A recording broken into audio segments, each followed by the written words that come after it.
Snow lifted from the flats like breath, wisping in rags and ribbons all the long gray afternoon. The far pines were blue-black in the distance, inked smudges against a sky the color of a dead forge. John rode at an unhurried walk, hand loose on the reins, letting the shaggy Garin pick its way along the old trail that the wind erased and the wind revealed again. Ghost moved ahead and to the side, a pale shape that seemed to breathe out of the land rather than cross it. When the dire wolf turned his head, the eyes were embers under frost, watchful and patient as they had always been. The wall lay behind him like a sleep he had forced on himself too often. He had left it again as a man leaves a vow song he knows by heart, words he can say without meaning or meaning without saying. It was there and would remain there, like a seam in the world. But he had no wish to look upon it this day. The air was sharper away from stone. The wind smelled of pine gum and old ice and the faint iron of the sea far to the east, a taste that pricked the tongue as if from an old cut that had never wholly healed. He did not drive the horse, nor aim it. The horizon offered nothing but horizon. He wanted the miles and the blankness, the hush that snow and distance make between a man and his memories. He rode until the light went brittle and thin and the first hints of night pooled in the hollows, then came upon the stand of dwarf birches where they had strung a tarp between two crooked trees the night before, and the stones of the old fire still held a ghost of warmth under their soot. Tormund was there already, a shape as broad as a tree stump, beard powdered with rime. He had taken the tarp down and folded it, a tidy care at odds with the way he drank and sang. He grunted when John dismounted and gave the horse a slap on the neck, then squatted by the fire stones to blow. The tinder caught grudgingly, and then, with a sudden green flare and a roll of smoke they both ignored. Ghost circled twice and lay down with his nose atop his paws. "Bad night for sleeping," Tormund said after a time, as if the cold were something to remark on only now that it had sauntered up and made itself known. "Good night for listening." "To what?" "Whatever the snow remembers. It talks when it's this thin." He peered sideways, one eye closing against the smoke. "You're far away, Crow." John knelt and held his hands over the new flame, feeling the bite before the comfort. "I'm here, like a man is inside his own skull." Tormund scratched under the frost at his beard. "Your beast knows better. He smells something east." Ghost's ears pricked at the word. He did not lift his head. John felt it too, but he had not wanted to give the feeling a shape.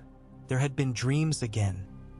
Heat like noon in a stone courtyard, the whine in the air of something vast beating the sky into submission, ash lifting as if breathed from the ground.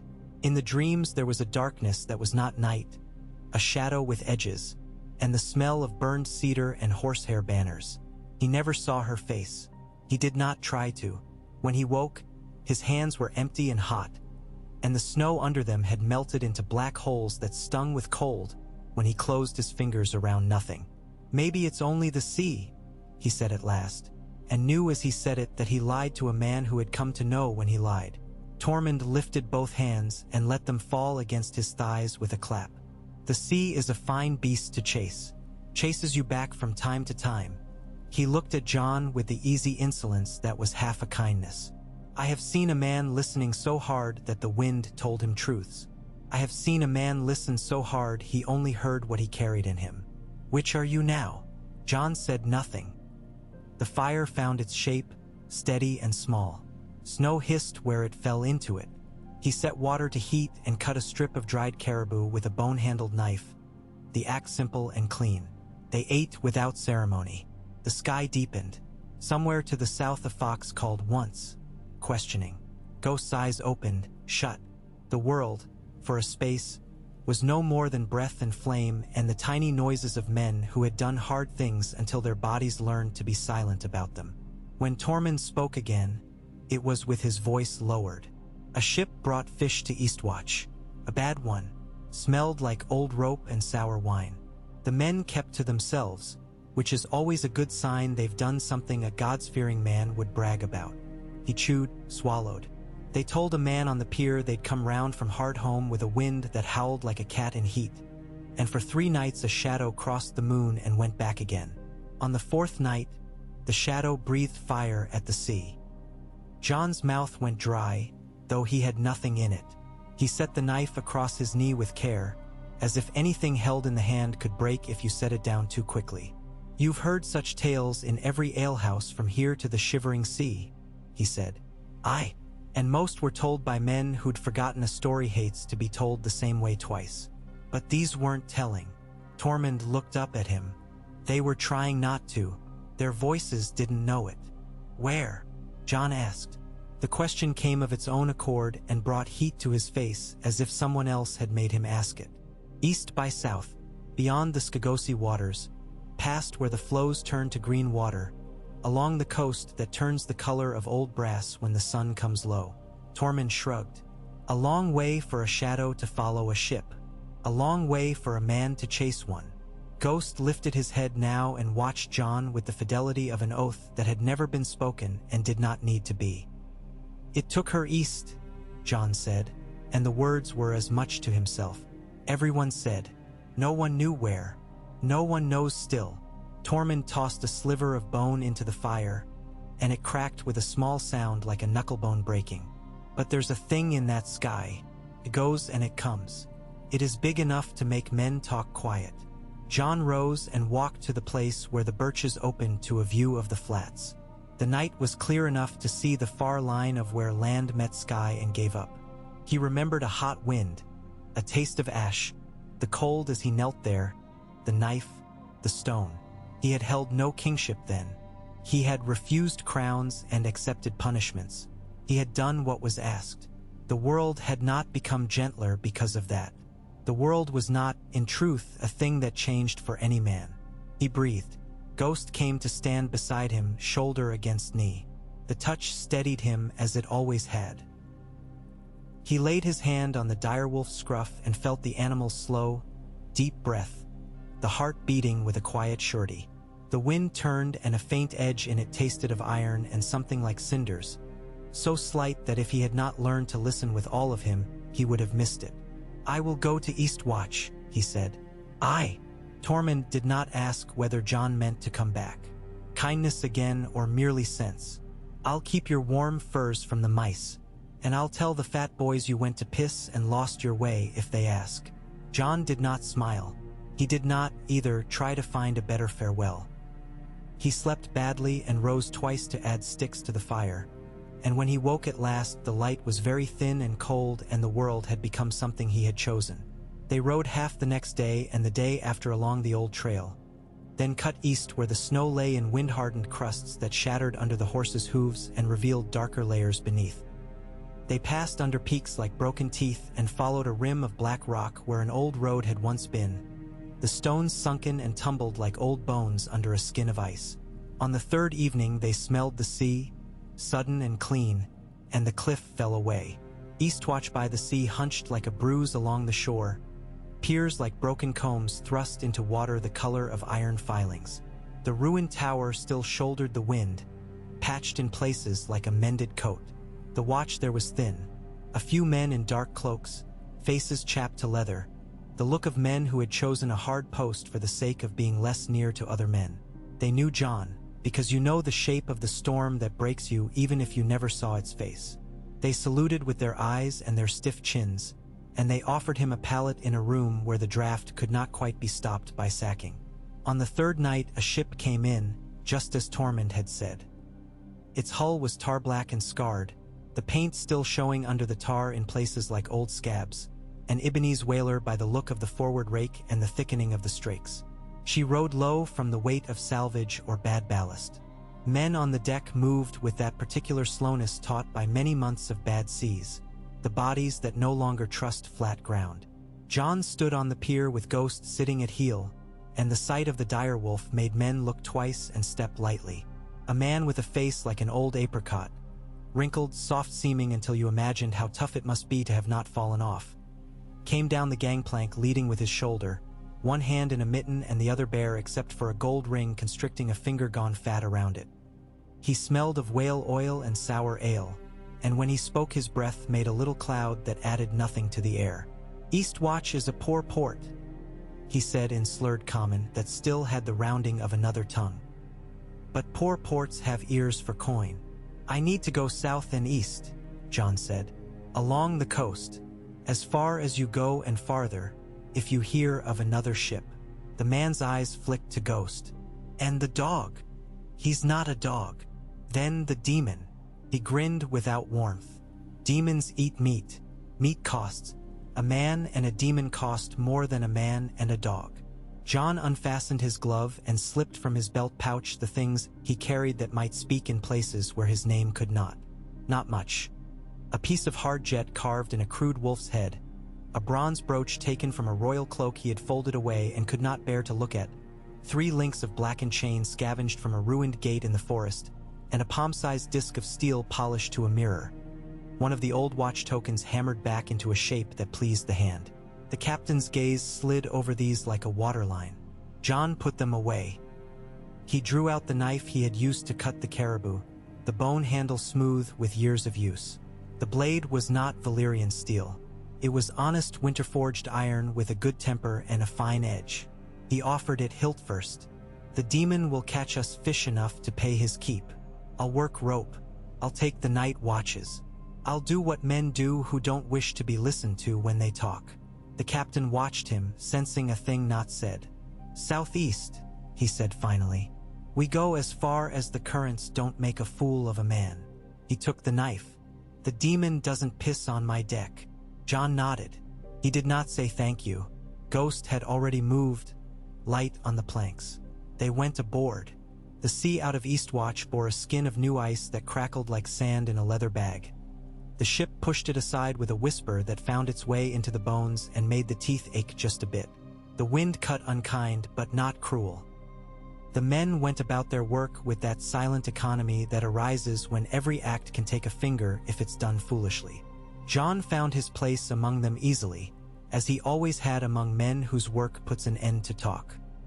He hauled on lines until his shoulders sang and learned the ship's groans like a dog learns the house at night. When he took the watch at the prow, Ghost lay ruler straight beside him, eyes half shut, ears doing their own keeping. They hugged the coast, and the coast changed its face. A lower line, a darker green, a new smell of mud in the water whenever they passed a river mouth. On the 6th day the ice was gone, eaten by a current that had the color of old ale. They put in at a stone beach to trade salt fish for salt, and one of the crew, a long man with a scar down the side of his face like a lash from a giant's whip, squatted beside Jon and picked his teeth with a splinter. Volantis, the man said in a tone that made a statement a question. You have the look in your eye like you know the sound of that name. I know the sound of many names and none of the places, Jon said. They say a god lives in Volantis with black wings and a mouth like a furnace. The man went on, as if Jon had encouraged him. They burn singers to him. The singers don't sing much about it, but the smoke does. Jon waited. The man spat a fish scale into the water and watched it sink. South still, the sailor said. You'll not need a chart. You only need to follow the boats that follow the birds that follow the fish that follow the warm water that comes up from places men should not go. Jon did not ask more. The man would not know more. Men took the shapes of the things they sailed through. Sailors became their talk. Nights bled into one another, each with its own small noises. The slap of a loose halyard, the cough of a man dreaming of a warm wife he did not have, the way old planks tell their aches when the cold comes faster than they expected. Jon wrapped his cloak closer and stared at horizons. He did not pray as Melisandre had taught him. He did not say words he could not commit his soul to, but he listened, to the whistle under the rail, to Ghost's breath, to the far and faint things that lie at the edge of hearing when a sea has forgotten to be noisy. On the 12th night he dreamt again, and this time the dream did not end when waking came. He stood in a place of black stone, not polished to a shine but worn to it by time and by the rubbing of many bodies, shoulders, palms, tails.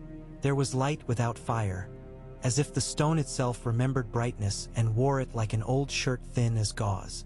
The air smelled of char and salt and a sweetness like roasted fruit.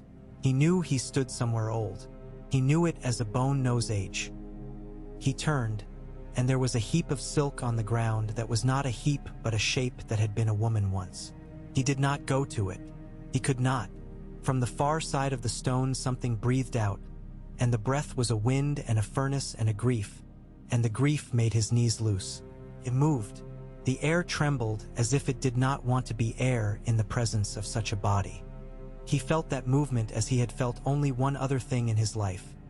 Ghost's first look at him when they were both young, the wordless recognition of a binding older than vows. He woke with the taste of ash and blood in his mouth. Ghost's head was on his chest, heavy and calm, as if the dire wolf had placed it there to keep him from drifting into some sea. Jon's heart thudded against the yellow eye and slowed because the eye did not think he should be afraid. At dawn the sea was a softer color. Birds with beaks like knives skipped across the surface and rose again with silver bodies writhing in their mouths. The captain came to stand beside him at the prow. "Volantis," he said, though the city itself was still a smear of smoke on the southern horizon. They came upon her in the afternoon, as one comes upon a great beast at rest that has the mischief in it still. She sprawled on both banks of a river that was too wide to be merely a river, bridges like vertebrae across it. Her walls black where they were not scarred by lighter stone tucked into cracks like new skin over old wounds. Masts were forests below her, and the cries from the quays were a single voice made from 1,000 throats. Jon had seen cities, but this one seemed to have been grown and then sown, built and then broken and then built from the breaking. They tied up in a row of moorings where the ropes made a sound like bees. Men with skin the color of tea and milk, coffee and honey, tar and flour moved over the planks like ants. Ghost drew looks again. Some fearing, some hungry, a few appraising as if weighing the coin such a beast might fetch. Jon kept his hand on the direwolf's scruff and wore the cloak closed and his gaze lowered. It was easy to be no one in a place where everyone was. Fire banners hung from a building that lorded over a square like a man in a red cloak on a winter night.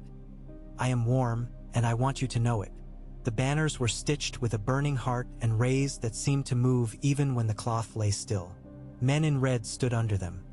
Some had hair like polished copper, some had hair that had forgotten youth, and one woman with eyes dark as wet earth spoke with a voice that somehow rose above the rest without ever growing louder. "The dragon mourns," she called. "The dragon seeks. The dragon remembers the warmth of a voice and cannot find it. The night is long, but the fire breathes. The fire binds. The fire is mercy and judgment alike." Jon did not mean to stop. He stopped regardless. The words were nonsense, and they were not. They were the kind of words that men take as a sign because they wish to. He kept his face turned, but something in the woman's gaze seemed to want to hook his chin and draw it up. He walked on. The heat of the day carried a scent that might have been incense or merely too many bodies in too little shade. He asked 3 questions in 3 places where men answered questions. In a cheap wine shop where the wine had forgotten grapes, in a public bath where steam made all men equal in their sins, and at the feet of a statue of a 3-headed dragon where pigeons had left their offerings. He asked whether anyone had seen a shadow with wings. The answers were laughter, a shrug, and from a boy with a crippled foot who watched the ships and never moved from his place. A small nod southward and upriver. "Not a god," the boy said. "An animal that men call a god when they can see their teeth in its eyes. He came and roosted in a broken place and burned what came near. The red ones brought fires to him and sang. Men think singing makes a thing listen. Sometimes singing only makes the singer deaf." Jon pressed a copper into the boy's hand. The boy looked at it and then at Jon again and then at Ghost and then away, as if he, too, understood when he was looking at something that did not want to be looked at. Jon bought a sack and a length of rope and a knife with a shorter blade than his old one. He bought dried figs because he had not tasted sweetness in a long time. He walked the long way, where the city's shadow was deepest and the river smell carried through alleys like dishwater. The broken place the boy had named was not broken recently. It was a ruin within the black wall, the old heart of old Valyrian blood, that had been allowed to stay a ruin because the men who lived within the wall liked their memories stern and unmended. A colonnade had fallen, and half its pillars still stood while the other half lay like giants drunk in the street. In the courtyard beyond, stones had fused into glassy sheets in places, and a bronze statue of a woman with a whip had melted from her waist down and turned into a snake that had decided against being a snake halfway through. Jon smelled the change before he felt it. The air there was not merely warm. It had the weight of a blanket hung too close to a hearth. The hairs on his arms rose. Ghost's mouth opened slightly, lips curled in a silent snarl that was not fear. Jon put his hand to the direwolf's neck and felt the muscle there. The readiness, like a bow that has not yet been bent but knows what it is to bend. A shadow moved in the deeper shadow. It was not a trick. Tricks are smaller than their explanation. This was larger. The courtyard expanded and contracted as the thing in it filled and emptied of light, like a bellows. The sound came next, not a roar, not first. The whisper of scales on stone, the click of talon on glass, the faintest sigh of air being withdrawn to feed a furnace. Then the breath itself, the heat, a dragon's exhale, and the dragon's eye. It was like looking into a well at noon, contained a sky and an absence. Jon did not move. He tried not to move in his own mind.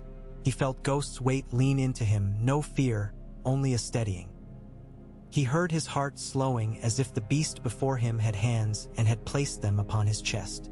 The dragon shifted its head, bringing the pupil to bear upon the man who was not, who refused to be prey. His name rose to his throat. The name that had been given at birth and the one that had been given later lay side by side like two coins in a hand. He did not speak either. He opened his palm and showed it empty. He lowered himself, bending the knee, not in fealty but in an old courtesy older than kingship. I do not challenge you. I do not flee you.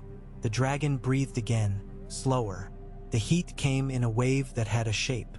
Jon watched flame reflected in the eye before the flame came, and then there was a jet of it, sudden and thin, not meant for him, meant to make a wall where none had been. It hissed along the fused stone and left it wet with new glass. And in the light of that breath, Jon saw what he had not seen until then. Iron at the far ankle, half buried in slag, a length of chain sunk into stone and sealed there with melt. The links were thick enough that a strong man could have put his arms through them and lifted himself by them. They had been hammered round with blows that had dented the floor. The chain disappeared into the dark of a broken arch where once a gate had been, and beyond the darkness men moved. Men in red, men whose mouths were open though they said nothing now, whose hands were lifted in unison as if to ward or to praise or to command. The dragon's head lowered, and his nostrils flared. The smell of Jon's sweat, the sharpness, the salt, seemed to take some meaning in that great brain. The eye blinked, slowly, with a care at odds with its size. The beast tipped his head sideways and exhaled over Jon's face. The hair on Jon's neck and cheeks curled where it had been straight. His eyelashes crisped, and the taste of the air was sweet, clean, like the inside of an oven where bread has just been removed. He did not move. He let his gaze flick once to the chain, once back to the eye, as a man would in the presence of another man. Not furtive, not challenging. He put his hand on Ghost and pressed gently, and the dire wolf sank to his belly and crept forward on his elbows, tail still, ears flat. Ghost reached the place where the chain rose from stone and touched his nose to the metal and drew back with a soft huff. The men beyond the arch began to chant. Lo, a hum like bees. It grew. Words now. The name of a god Jon would not say. The name of fire as if it were a person and a hunger both. The dragon's head lifted at that, displeased rather than called. And from deep in his chest there came a sound like something vast being dragged over a plain of slate. It was not a roar. It was a warning, and the warning was addressed to the men behind the arch, not to the man kneeling. Jon spoke quietly, not in the language he had learned at his supposed mother's knee. He had learned no such thing, but in the shards he had picked up on a cold island and in a hot palace and in the mouths of the dead. Lakiri, he said, and his voice did not shake. Be still. The eye narrowed, and in the narrowness Jon saw the glitter of 1,000 stupid human hopes, the reflections of torches. He swallowed. He drew the knife with the short blade and held it low so the point rested in the palm of his other hand. The edge cut and the blood came, bright, too bright in this light, an apple's flesh, a berry torn open. He held out his hand. He did not hold it toward the dragon's mouth. He held it toward the space between them, the middle land. The dragon smelled it. The nostrils flared, a deep-lunged sniff that moved Jon's hair. The great tongue, a slab of blackened red, rough as lava, came out and tasted the air. Jon waited. He let the blood drip to the stone in a small rhythm. Ghost's breath made another rhythm, almost the twin of it. The men behind the arch spoke faster. Jon did not look at them. He held the cut open. It stung. He said a thing without saying. Blood is not a spell. It is a truth. The dragon knows truths. Something passed then that could not be seen. The air acknowledged it. So did the old stones, the way old men fall quiet when another old man enters a room. Jon's skin tightened as if a winter wind had found it, and then the wind became heat, and then the heat became a warmth that did not burn. A memory that was not his own moved in him. A sky like hammered bronze, a river that had once been the spine of a nation, banners that snapped, a smell of horses, the touch of a hand on a muzzle, a voice speaking in a tone that described and commanded and comforted all at once. He did not see her. He felt her as a shadow of touch on a place in his mind where no touch should be. He allowed it. He did not seize. He did not chase. He opened the space as he had learned long ago with Ghost. No push, no pull, only a readiness. A leaving of doors unbarred that were always kept barred. The dragon lowered its head again, far, farther than it had for any priest. The eye was near enough now that he could see a flaw in the golden green of it. A speck where some ash had fused in the pupil long ago, a tiny imperfection that made the whole true. The dragon exhaled, and the breath warmed Jon from shoulder to hip. He reached, slow as grass growing in winter, and placed his cut palm on the place between the beast's nostrils. It was like laying his hand on a bell that had only just stopped ringing. The hum came up through his bones. The sense of grief was immeasurable. It was not a human grief.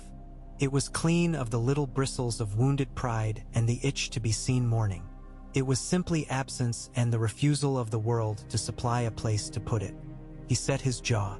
He could not hold that for the beast. He could only make a space within himself where it could be acknowledged. He did that. Behind the arch, a man cried out in a tone very high and very small.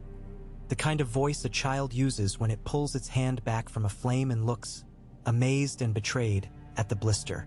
Another man shouted a word that claimed authority. The chant stuttered and then went on, more desperate. Jon turned his head a fraction. "Ghost," he said. It was not a command. It was a naming. Ghost flowed to his feet and moved with his silence to the arch. There was a clank of metal where chain met ring. The dire wolf set his mouth low and pulled, not at the chain itself but at the pin that held the last link through the stone. Jon heard bone grind in Ghost's jaw, the long steady pressure, the small scrape. The chain shifted. The dragon's head tipped to watch, one eye on the man, one on the wolf, awareness as large and calm as a winter lake. The men behind the arch began to spill into the courtyard, emboldened by the thought that men in numbers make a wall. They held hooks and staves. A horn made from some great sea beast's tusk hung from a bald man's shoulder. He reached for it. "Don't," Jon said, and his voice was quiet but it carried, because truth has its own acoustics. The bald man hesitated, hand on the horn's rim, eyes on the stranger with the cut hand and the white wolf. He hesitated too long. Ghost gave a final worrying wrench and the pin came free with a sound like a tooth being pulled from a jaw. The chain snaked. The dragon moved. He did not leap. He did not roar. He uncoiled and flowed to his feet, and with one smooth motion, tail and neck together, he placed himself between Jon and the men in red. "Lakiri?" Jon said again, and this time it was to the anger that rose like a tide at his back. The dragon huffed. His chest swelled. The priests fell silent, for all their courage lives in the mouth until something larger closes the air. The bald man found his voice then, though his eyes were not on Jon but on something he could not name. "He is ours," he said, and his mouth had learned the shape of the protest from another man's mouth. "He is the Lord's. He is the sign and the promise." "He is neither of those things," Jon said. The quiet in him was more quiet than silence. It was the hush in a clearing when the first snow comes. It borrowed authority from nothing and gave it back unspent. He is himself. They moved together, man and dragon, without planning it. Jon took one step back, and the dragon took one step back with him, so that the priests had nothing to rush at but a wall of muscle and heat and an eye that watched as a mountain watches a goat. Ghost came around to Jon's other side, low and ready, his tail making a white curve that did not wag. The chain dragged and rang. It had a long end still fused to stone. Jon took the coil he had bought and fastened it to the free length with hands that did not shake. He did it calmly, as a man ties a frightened horse to the strong ring that will not break. Except this tether was not to hold the beast, but to hold the remaining chain off the ground so it would not tangle his legs when he moved. He did not think beyond the next breath. He had learned there are moments when thought only slows the act that has already been decided. A woman in red stepped forward and lifted her hands. "He is the prince that was promised," she said, and the words made the air seem warmer and thinner. "He is the living fire." "He." "No," Jon said, and when he spoke the dragon lowered his head a fraction, as if acknowledging that the sound had weight. "You had a queen once and did not know what to do with her." The woman's eyes flinched. Memory lives in the face even when pride lives in the voice. Jon put his hand again to the dragon's head, where the hard ridges softened near the eye. He felt that hum again and the way it changed now, quickening not with anger but with readiness. In another life, long ago, he had put his hand on the neck of a mare to whisper to her before a river crossing. His body remembered that. The dragon's body had learned the lesson of the hand from another teacher, but the lesson was the same. "Drogon," Jon said at last, and there it was, the name. Released not like a fish from a net, but like a bird from a hand that had held it gently. The dragon's pupil widened. His breath came out narrow and then broad. He shifted his weight forward onto his haunches as a dog does when it is about to run, a cat when it is about to spring, a thing born to claim the sky when the sky forgets who it belongs to. Jon moved when the dragon moved. He did not jump. He climbed, hands seeking purchase where scale overlapped scale and muscle sheathed bone. He had no saddle.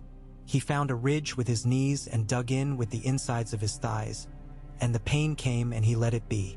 Ghost bounded and then stopped, as if the dire wolf understood that the place he could follow now was not a place with snow under it. "Stay," Jon said, and Ghost sat, ears forward, tail laid out straight, the word having made a contract between them that neither had any wish to break. The priests called out. Some begged, some threatened. One blew the horn at last, a deep bellow that made dust fall from the broken arch. The dragon did not flinch. He raised his wings. They were not sails. They were countries unfurled, their membranes veined with light like wine held up to a sun. He beat them once, and the air slapped the men back as if with a giant hand. He beat them twice, and pebbles skittered and a red banner tore free of its pole and went end over end like a tossed cloak. On the third beat they rose.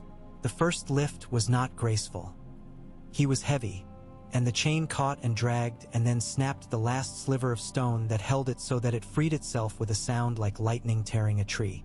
They shuddered, and then the air found its place under the wings, and they were no longer a thing on a courtyard but a thing in the world's own element. Jon lay forward along the neck and pressed his chest to heat that could have cooked him if the creature had wanted it so. He found the groove of bone that aligned with his spine and let his body become a small true part of a large true thing. The city fell away like a lie. The river flashed. The long bridge where elephants shuffled and men hawked and women laughed and shouted and bargained narrowed into a toy, then a thread, then a rumor. The black wall became a smudge. The smoke was everywhere and then below them and then far below them, and the horizon, which had seemed always to be in the same place when he stood on the shore, receded like a curtain being pulled back to reveal others and others. He did not guide. He could not have guided even if he had known how. He let himself be taken and, in being taken, discovered the way small shifts, pressure of knee, the lean of a shoulder could speak. The dragon listened. They did not argue. They entered the sea wind, and it hit his face like a slap from a mother he had needed. His eyes watered and then dried. He squinted against a sun that had not seemed bright in Volantis but showed itself to be bright indeed when there was nothing between it and a man but air. They flew until the world turned copper and then amber and then a dark that was not cold because he lay against a body that made its own day. Stars came and punched holes in the night. When at last the dragon banked, it was toward a strip of land that lifted from the sea like the spine of some drowned beast. Black rock thrust through grass that had taken a beating from salt and learned to like it. The wind there had the smell of ovens long gone cold. The dragon came down with care, hind legs finding grip first, foreclaws skidding and then holding, wings mantled to steady, tail curled to counterweight. Jon climbed down with legs that shook and found he was laughing, though the sound was quiet and caught. The laughter went away of its own accord and left him breathing hard. He put a hand flat to the dragon's shoulder and felt the enormous heart slow under scale and scar and old skin. "Drogon," he said again, because the name needed to be said once more in a place that was not full of other men's words. The dragon lowered his head, and Jon placed his brow upon that ridge between eyes as a knight might place his lips on the head of the lady who had taken his favor and tied it around her arm. He did not weep. The heat was very close to pain, and it stopped tears before they could think to come. He made a small fire later, far from the dragon, because he had learned that pride takes different shapes in different beasts, and he would not insult this one by making a lesser flame too near it. He ate a fig that tasted like a memory of summers he had not had and sucked the sweetness from his fingers and wiped them on his cloak. Ghost came out of the dark then, sure-footed on rock, his tongue lolling and his fur salted with spray. Jon had not seen the direwolf leap from the courtyard wall to the river road to the barge to whatever boat had been stolen or one to follow. Ghost never troubled himself to explain. They lay in a line, wolf, man, dragon, looking up at stars that now seemed to Jon like nails hammered into a sky that would fall without them. The sea made small noises, and another island answered, and the wind had found a way to carry a faint scent across the water. Sulfur and cinnamon and the raw, clean bite of winter under everything. Jon could sleep. He did not. The dragon's breath would stumble now and then, as if the furnace that fed it caught on a knot of old grief, and each time it did Jon would lay his palm to the warm hide and the breath would go on. In the morning he rose before the light and walked the island. It was small enough for his legs to learn it quickly and complex enough to command the attention of a man who had learned to look. Black rock, fish bones in wind-carved bowls, a tangle of driftwood bleached to the color of old linen. He found a ledge that overlooked a choked inlet and saw there the long curve of a jawbone half buried in sand.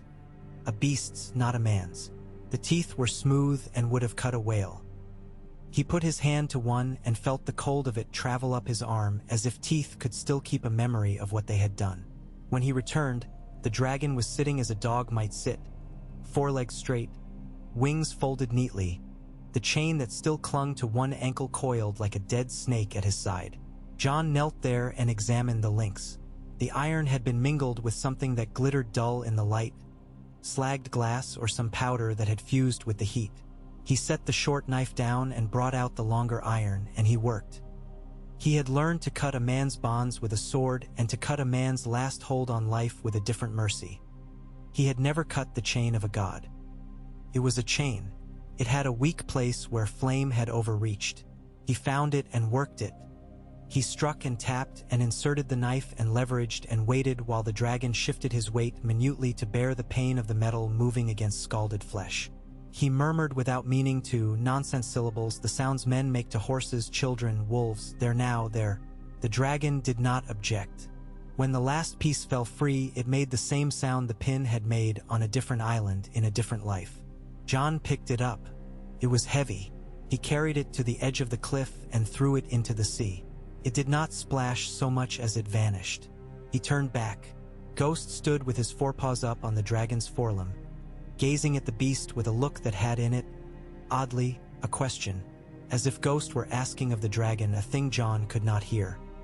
The dragon looked back with that patient acceptance of mysteries a wild thing keeps because the world is mystery and refusal both. John stood at the join of those gazes and felt in his chest something loosen that had been clenched since a gray morning in the ruined hall of a broken city. He would not go back. The words came as clear as the bright line the sun made on the sea. He could go back, he would not. A king sat on a chair that hurt his back and made his eyes old before their time. A sister ruled a land that had most of herself in it. A red-haired girl laughed on a deck and steered west. A boy he loved as a brother leaned over a book that would make the world sensible for as long as men needed it to be. None of them required the thing he was now. He built a harness because men do foolish things and wise ones both, and a harness can turn either into a better thing.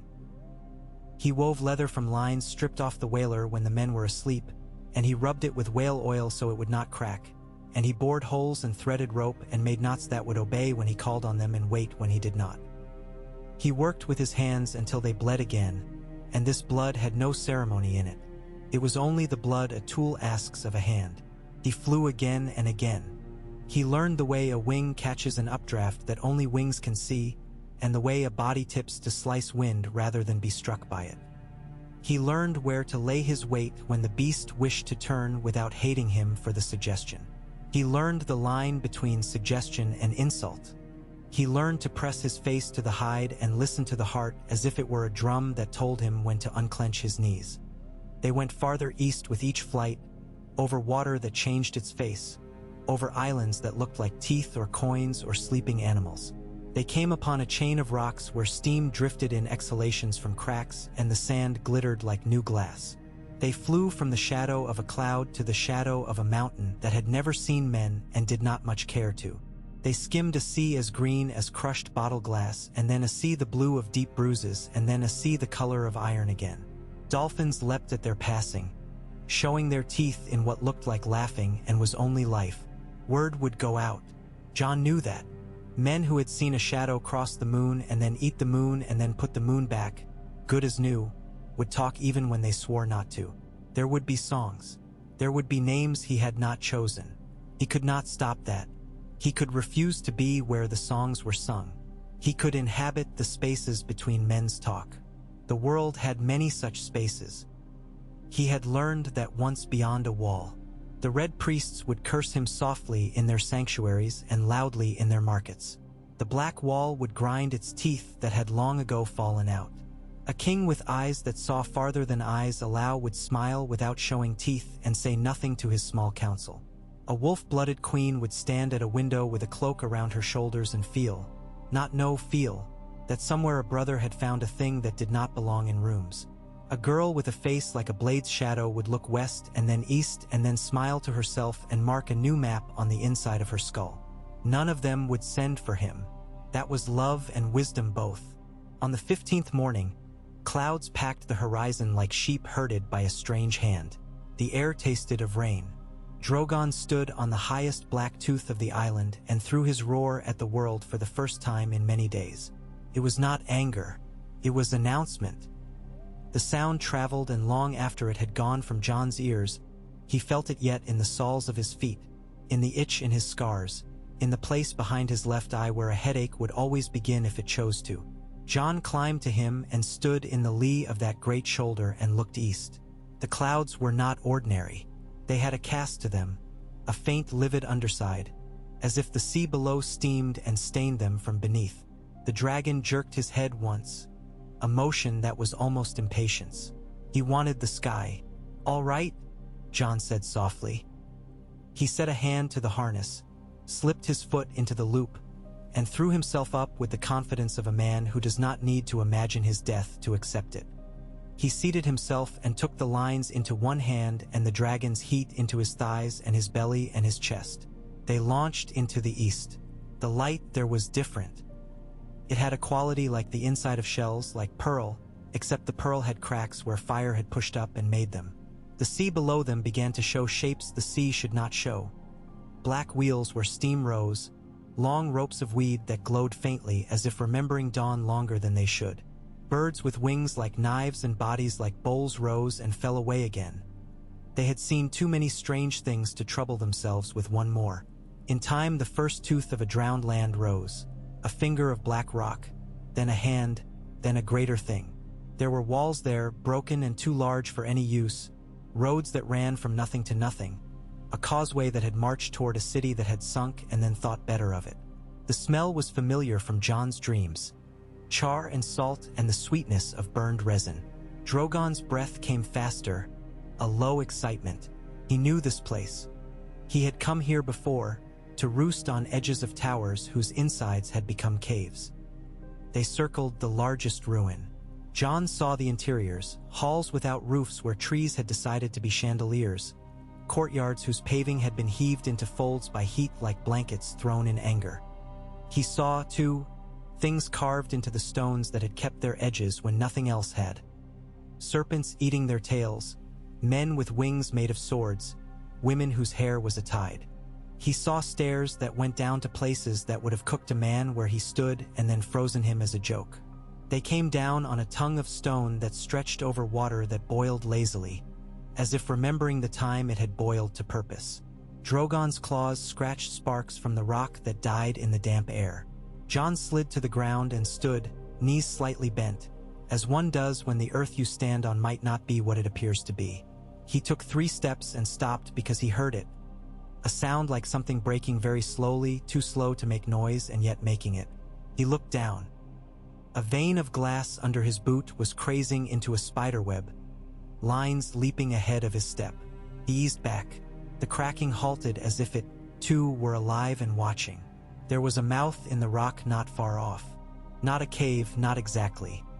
It had columns and a lintel and the remnants of a frieze showing men being kind to a beast that did not need their kindness.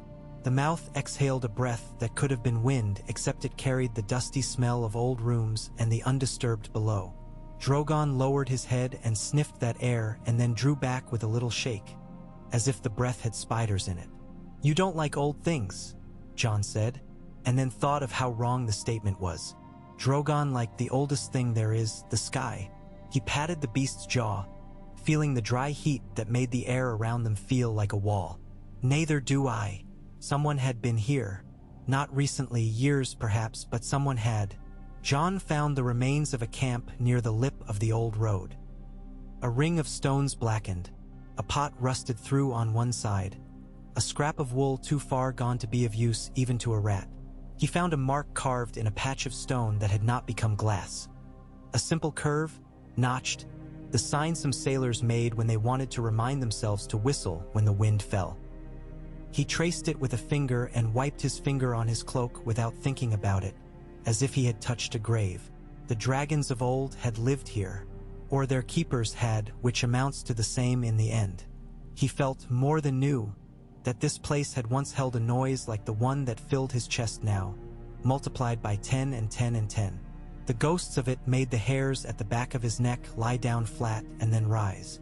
They slept there when night came because there was no better place and because you cannot always pick a bed when you go where maps lose interest. Jon dreamed of steel that had remembered to be dark even when it had a new shine, of hammers ringing, of words spoken in a language that had been written into men's throats so deeply that it could be heard even when they did not speak. He dreamed of 3 eggs and then of none. In the gray before dawn, he woke to the sound of wings that were not Drogon's. He stood and turned, hand going to the knife as if the knife would answer a question of that size.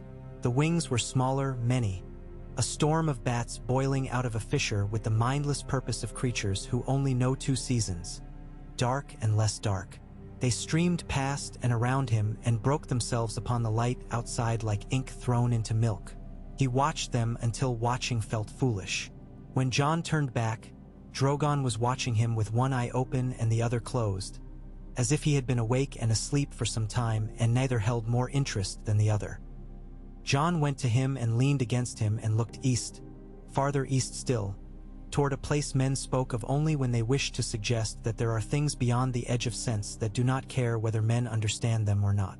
"Not today," he said. "Today we learn the shape of this." He meant the island, the sea around it, the paths the clouds took when they were too tired to be inventive. He meant the line of his own breath. He meant the size of what he had agreed to carry when he had put his hand to a grief that belonged to another creature and, in doing so, had told the world a thing about himself he had not said out loud to any living soul. The days that followed were fat with small work. He made friends with a bolt of coarse cloth and asked it to be a saddle blanket. He coaxed rope to take on new tricks. He taught the harness to obey a hand that had never before commanded anything but a sword and a dog. He learned to read Drogon's temper not from the obvious roar, lash of tail, but from the subtleties. The angle at which the great head held, the way the nostrils pinched, the way the foreclaws flexed when he pretended only to be resting them. They hunted together. There were seals on a beach that had learned to skin themselves on rocks so the sharks would not have to. There were goats that had grown mad with the isolation and hurled themselves at the cliff's edge with joy when a shadow passed. Jon felt a kind of guilt each time he watched the small deaths. He ate the meat and acknowledged the simple arithmetic of hunger. Drogon ate as a fire eats. Afterward, he would lie stretched, belly to the sun, and let the heat he carried and the heat he gathered argue and come to a peace. On a late afternoon, when the clouds stacked like the pages of a book someone had dropped and left, a sail showed itself on the far water, then another, then another. A small fleet, 5 boats, low and fast, with curved prows and red-painted eyes. Carthene, Jon thought, or some nearer tribe that had learned to paint eyes on their boats for the same reason men everywhere do: to pretend the sea can be seen before it sees you. They circled the island, cautious as wolves around a great bear that sleeps. They sent a boat in. It beached lightly. 3 men stepped out, and a boy who held their rope with both hands as if it were the last thing that tethered him to the world. They came up the rocks with the measured tread of men who can move quickly when they must and look slow when they choose. The first of them had hair bleached almost white by sun and salt. The second had a scar that pulled his mouth into a smile he did not mean. The third carried a staff with a hook on the end, fashioned not for fish but for men. Jon went down to meet them because sometimes the only way to carry on being a rumor is to take charge of the story yourself. He left the harness slung on a protruding spur and paused long enough to lay a hand on Drogon's side. The dragon snorted and settled his head on his foreclaws, the picture of indifference in a thing that could make the world care with one breath. The men stopped at a distance from Jon that was neither rude nor deferential. The one with the bleached hair looked at the direwolf with a frankness that impressed Jon before he looked at Jon with a care that did not. "We saw a shadow," the man said. "They are common here," Jon said. He kept his hands in sight and his voice neutral because a voice can be a weapon, and if you bring a weapon out too early you must use it. "A big shadow," the man clarified. "A shadow that made other shadows go away." He shifted his weight. "Some people follow shadows like that because they think being close to them makes them bigger. We are not some people. We came to see whether the island had fresh water and whether the man we were told we might find would trade salt for salt." Jon lifted his chin toward a depression where rain had gathered and run and gathered again. "There is water. Better before the wind turns." He measured the men. "What did you hear about the man? That he is taller or shorter than you, depending on who tells it," the Scarmouth man said with his accidental smile. "That he is dead or more alive than anyone. That he was a king or a dog boy. That he stole a dragon from priests who were stealing it from a god. That he does not talk. That when he does talk he speaks in a language the sea remembers." Jon said nothing to that. The boy with the rope was looking at Ghost openly, the way a child looks at a storm from behind a window. "We will trade," Jon said. He did not add that they would do so under the eye of a beast that could end the conversation in a heat no man had words for. It was understood. He indicated the place where the path was less treacherous. "No fires." They brought salt and took salt, and some dried fruit they had held back for themselves, and a roll of cloth that did not object when it was cut.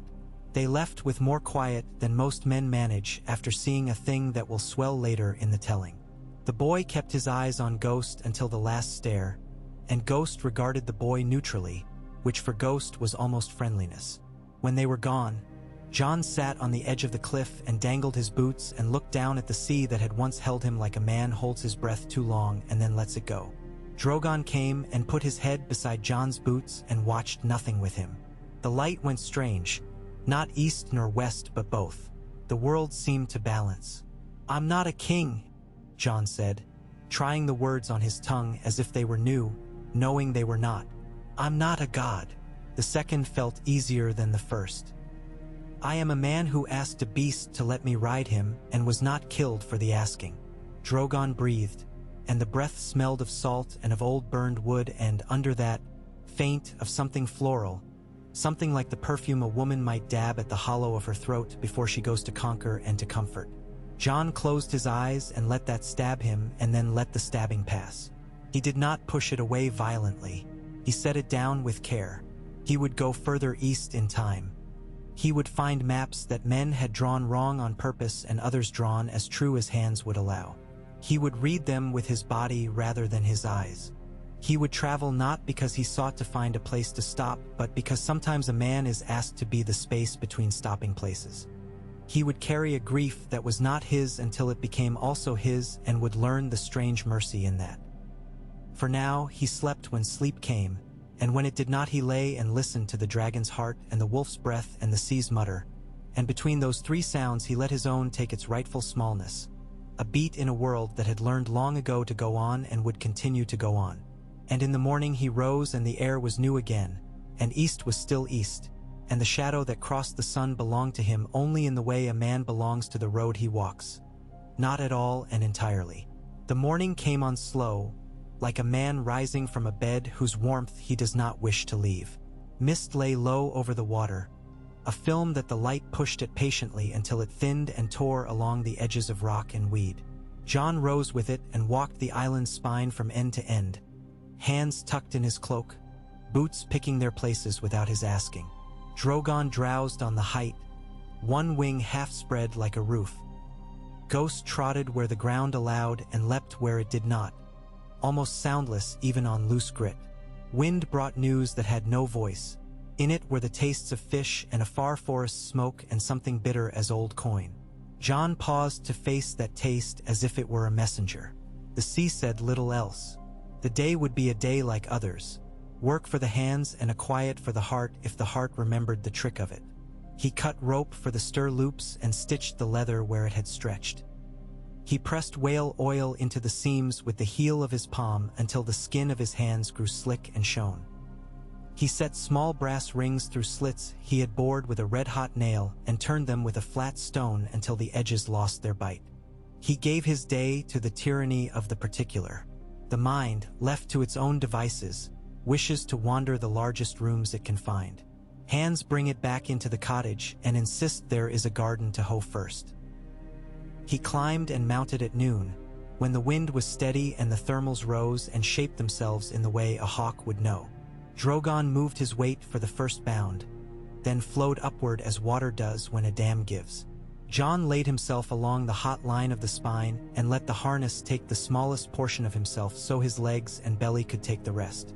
He did not think about falling.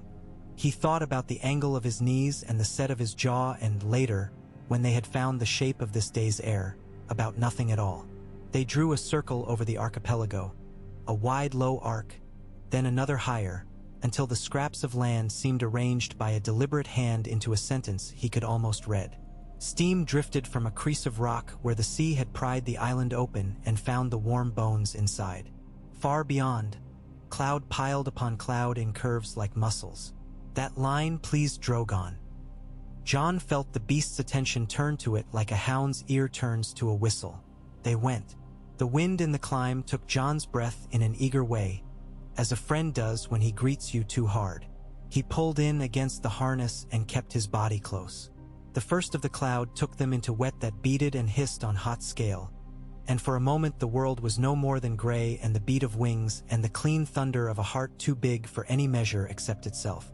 Lightning worked somewhere within the body of the storm, too far to show itself as more than a suggestion, and the hair on Jon's arms stood and lay and stood again as if it too wished to fly. The gust found them, the first true fist the storm threw, and the dragon met it with a tilt that said no, not that way, this way, with a certainty that made the man laugh once, brief, into the wet. They rode the rough long enough to learn its temper.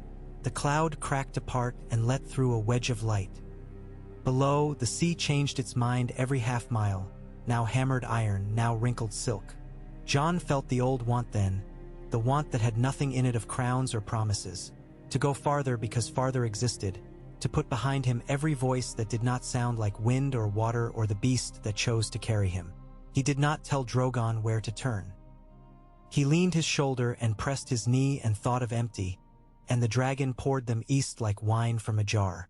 The storm trailed them and then tired of the game. They outran its edges until the clouds sat behind them like a city they had left of their own choosing. The light ahead had a brittle clarity, the sort that makes edges true at great distances and shows you what is coming long before it arrives. What came was a low black table of land stitched in places with narrow beaches that looked like belts around a fat man's waist. Mangroves crawled in slow armies wherever the land sank enough to welcome them. Birds lifted and settled as if a thrown cloth had disturbed them and then calmed them again. A ship nosed out from the crease of a river, then another from behind a spit of rock farther south.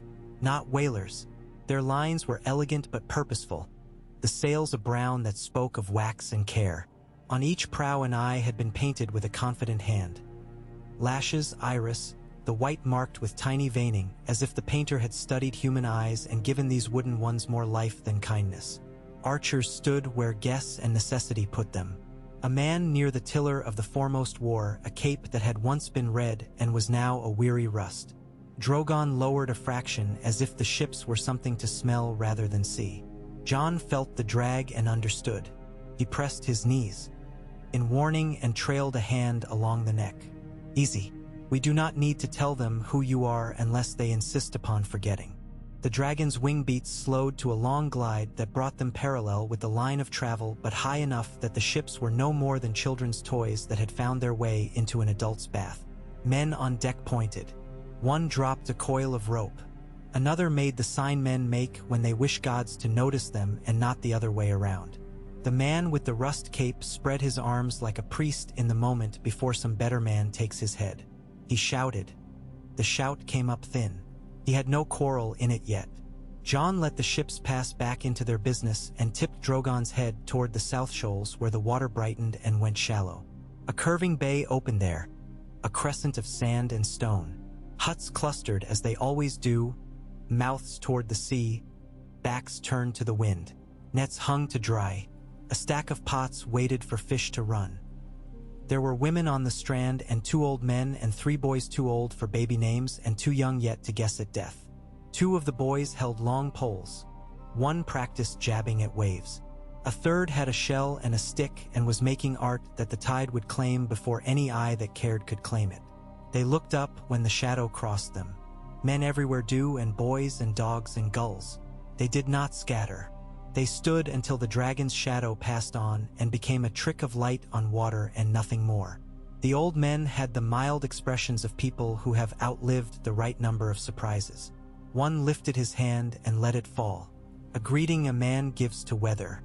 Jon wanted to return to the island and give himself to small work again.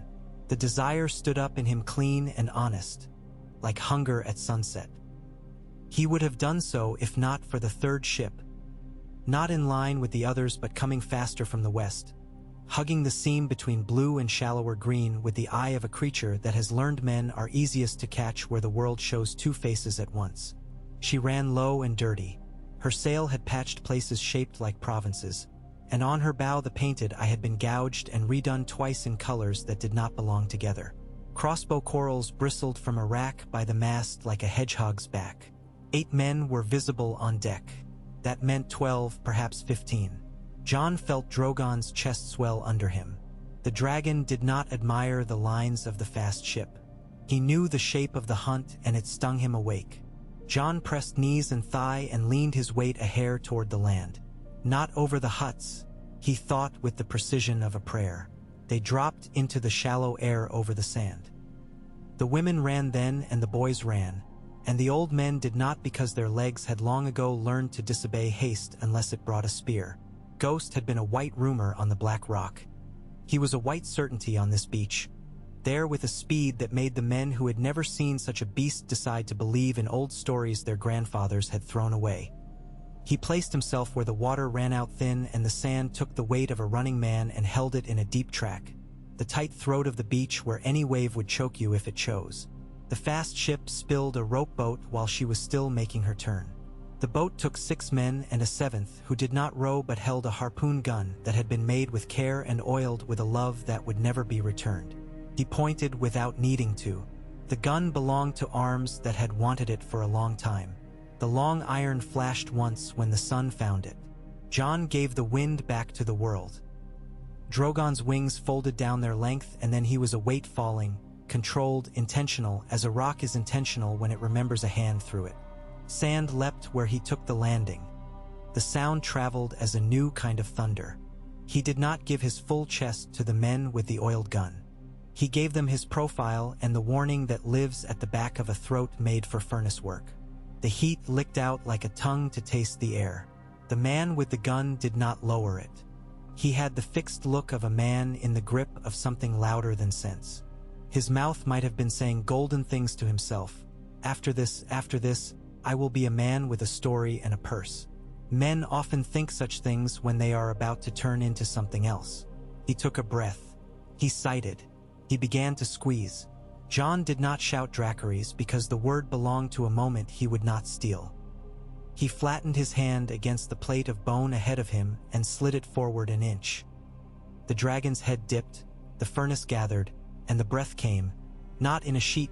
Jon had learned how broad sheets burned too much of the world, but as a spear cast low across the lip of water and sand, a hot wind that ran toward the boat and made the sea itself shiver and draw away from it. The oiled wood took fire as oil does. The men with oars flung them, and the oars went up like bundles of grass. The gunner kept his hold because the long iron had been the last true thing in his hands for a long while. The rope burned and parted. The harpoon, half-launched and betrayed by its tether, leapt like a foolish fish and fell 10 feet short. The gunner's face, that terrible concentration, passed into comprehension and then something else. He let go and fell back and rolled into the shallows where the fire was a rumor and the sea still kept its old promises. He came up blackened and coughing and new to himself. Drogon shut his mouth. The beach breathed. The boat spun in the tide's grip and drifted back on a tide that had learned to respect the heat, charred gun hollowing slowly like a dead thing. The fast ship hauled on her lines and found open water with a sailor's memory of where the teeth lay. Her master made the gesture men make when they have seen a thing they cannot own, a brief short lift of the chin that acknowledges a superior without becoming a servant. Then he put his back to it with the same speed he had used to come. Jon did not raise the dragon skyward. He sat and listened to the sudden quiet. The women had taken the children behind the line of huts and were watching with faces that did not show fear yet. The old men's eyes were wells with deep water in them. Ghost's breath made a small plume. His ears were a language Jon had learned as well as any. They said, "If the men come again, we will do this again and better." The 3 boys, short poles abandoned, were peering around the corner of a hut as if its edge could protect them from marvels. One of them, the one who had been drawing, looked at Drogon and then at Ghost and then at Jon and fixed the 3 in the order that mattered. He opened his mouth and shut it. A word would have been too much weight to carry on a voice like his. Jon slid down and stepped clear of the wing. Sand took his boots and gave them up again. He made a sign with his hand that was not a greeting and not refusal. He walked to where the burnt boat had drifted to a stop and tugged it up so the next wave would not carry it off to rot where no one could find anything useful in it.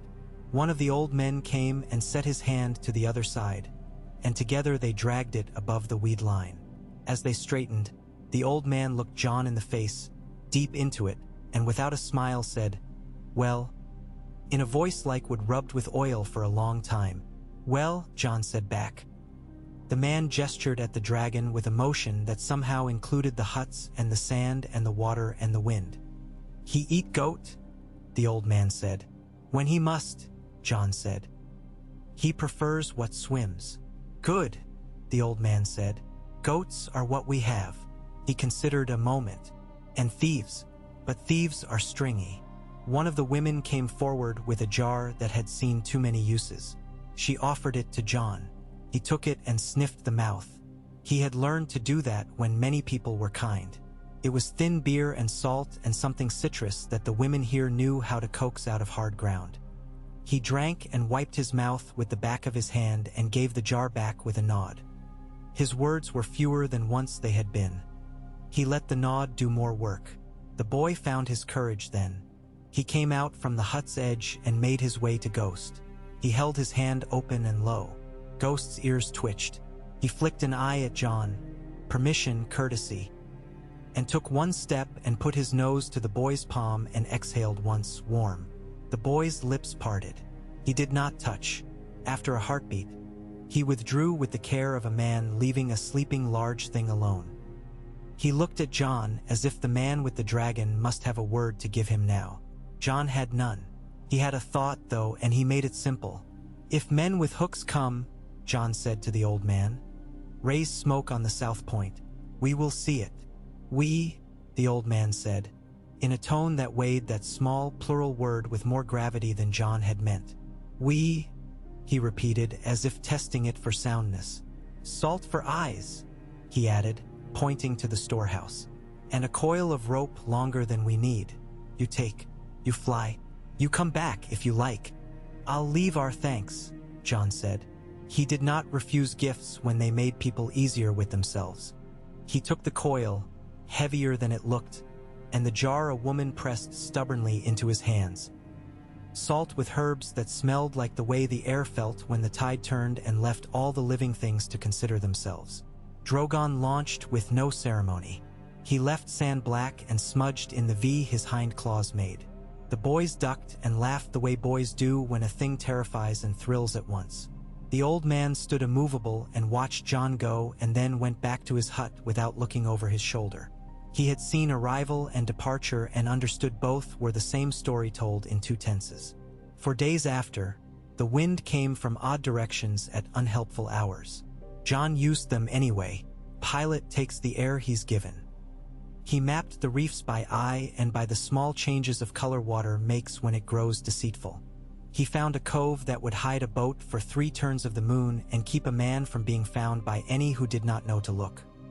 He cut notches with his short knife on a black stone where only his eye would know to see them. He watched men watching the sky and learned which of them had lifted their heads over and over for so many years that watching the sky had put its mark on their faces, and which watched for the first time with their mouths open and aging themselves in an afternoon. Word went ahead of him. Of course it did. A fisherwoman in a canoe called him friend who burns away. A boy on a rotting pier shouted that he was the wolf rider and then fell into the water from excitement and came up laughing. A man with a hooked nose who looked like he had never been truly warm put 2 fingers to his brow and called him Lord in a tone that asked for nothing and offered less. John disliked that most of all. He answered with his chin and his silence, and Ghost did the work of explaining the rest, which is to say Ghost ignored the man and his hooked nose as one ignores the rain that cannot be stopped. He returned to the ruin island when the air had the fairest smell that told him storms had tired of their wandering and come to sleep on these stones instead. Drogon roosted in the high place as he always did and watched the horizon the way a man watches the door in a room whose host he is not sure of. John made his way to the mouth that exhaled. He went in with a slowness that was not fear and not its opposite. He had a small lamp. He kept it near the floor and let the flame tell him stories about the rock's breath. The passage widened and then widened again, not into a hall but into a space whose edges the lamp disliked and refused to show him all at once. The ceiling had become a darkness with a faint glister. John lifted the lamp, and the light found color where no color should be. Inclusions in the stone, crystals, veins of glass that had rippled and frozen in a music he could only just hear if he stood very still and listened as he had listened to ghosts sleeping. The air was warmer than any good cavern has a right to be. Not a forge's heat, a bed's just warmed by a body that would not cool. He found the place the stone had intended him to find, and no man had made difference since. It had been a forge once, in the time when the mountain burned from inside and men had learned to child the fire into work. The low troughs were still there where the water would run to be made angry and then calmed again. The flats where hammers had taught stubborn things to become useful still kept the old hammer marks. He set the lamp down and sat on a block that had never been a chair but had served as one anyway. He put his hands on his knees and pictured other hands, long gone, resting there to let the wrists forget for a moment that they had bones. He took from his pouch the bronze brooch he had carried from another life. It had been stamped once with a shape, the shape of an office he had hated and served. Time and friction had worn that shape soft until it was a ghost of itself. He held it over the lamp flame and grinned at his own foolishness. He needed more heat than that. He went deeper in and found a runlet of water that steamed as it moved and a cleft where the air trembled like a mirage. He found stones shaped for tongs and another shaped for hammers, lying as if men had set them down at dusk and not returned at dawn because dawn had not returned to them. He worked the brooch. He did not make it fine. He thickened its tongue where it had bent and bent again.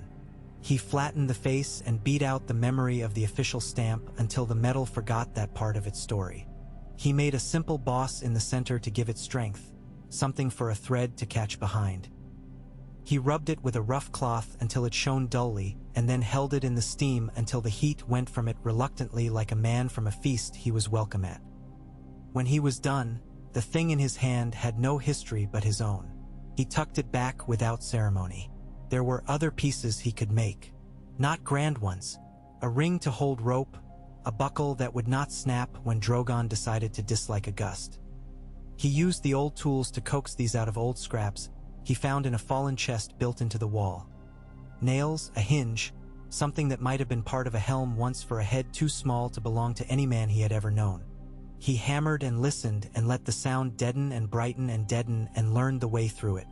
When he emerged, the light had changed twice and the dragon had come down from his high place to lie closer to where the man left and returned, as if the beast wanted to believe the leaving and returning. That night the storm did not come, but the night brought something else. Jon woke to a sound he had known when he was a boy and the snow had fallen clean. The steady small rhythm of paws moving where feet might have blundered. Ghost was up and walking the perimeter of the camp, nose a hand's height off the ground, tail level, ears forward. He moved with a bored confidence. Jon lay and watched the white ripple along the black. He felt comforted and old.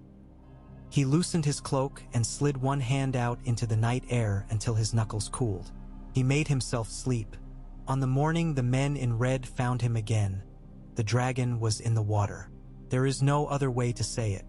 Drogon had taken himself down along a sloping shelf of basalt and now he lay half-submerged in a caldera that had forgotten it had once been a mouth for fire. Steam rose in ribbons and vanished. The dragon's eyes were closed. The thin membranes that moved when he slept lay drawn over them like blinds. His breath lifted bubbles 3 at a time. He smelled like wet iron. He looked like a god the first men had thought of and then decided not to finish. Jon stood and watched him with his arms folded. Ghost sat with his head cocked, making a picture he had made before. The wild thing considering the larger wild thing and accepting that it would do what it wanted and that most of those wants were harmless to wolves. When the oars beat the air, neither of them moved at once. They stood at their looking. Then Jon turned his head slightly and Ghost's ears went back and Drogon's membranes opened halfway and then closed again. The dragon did not raise his head.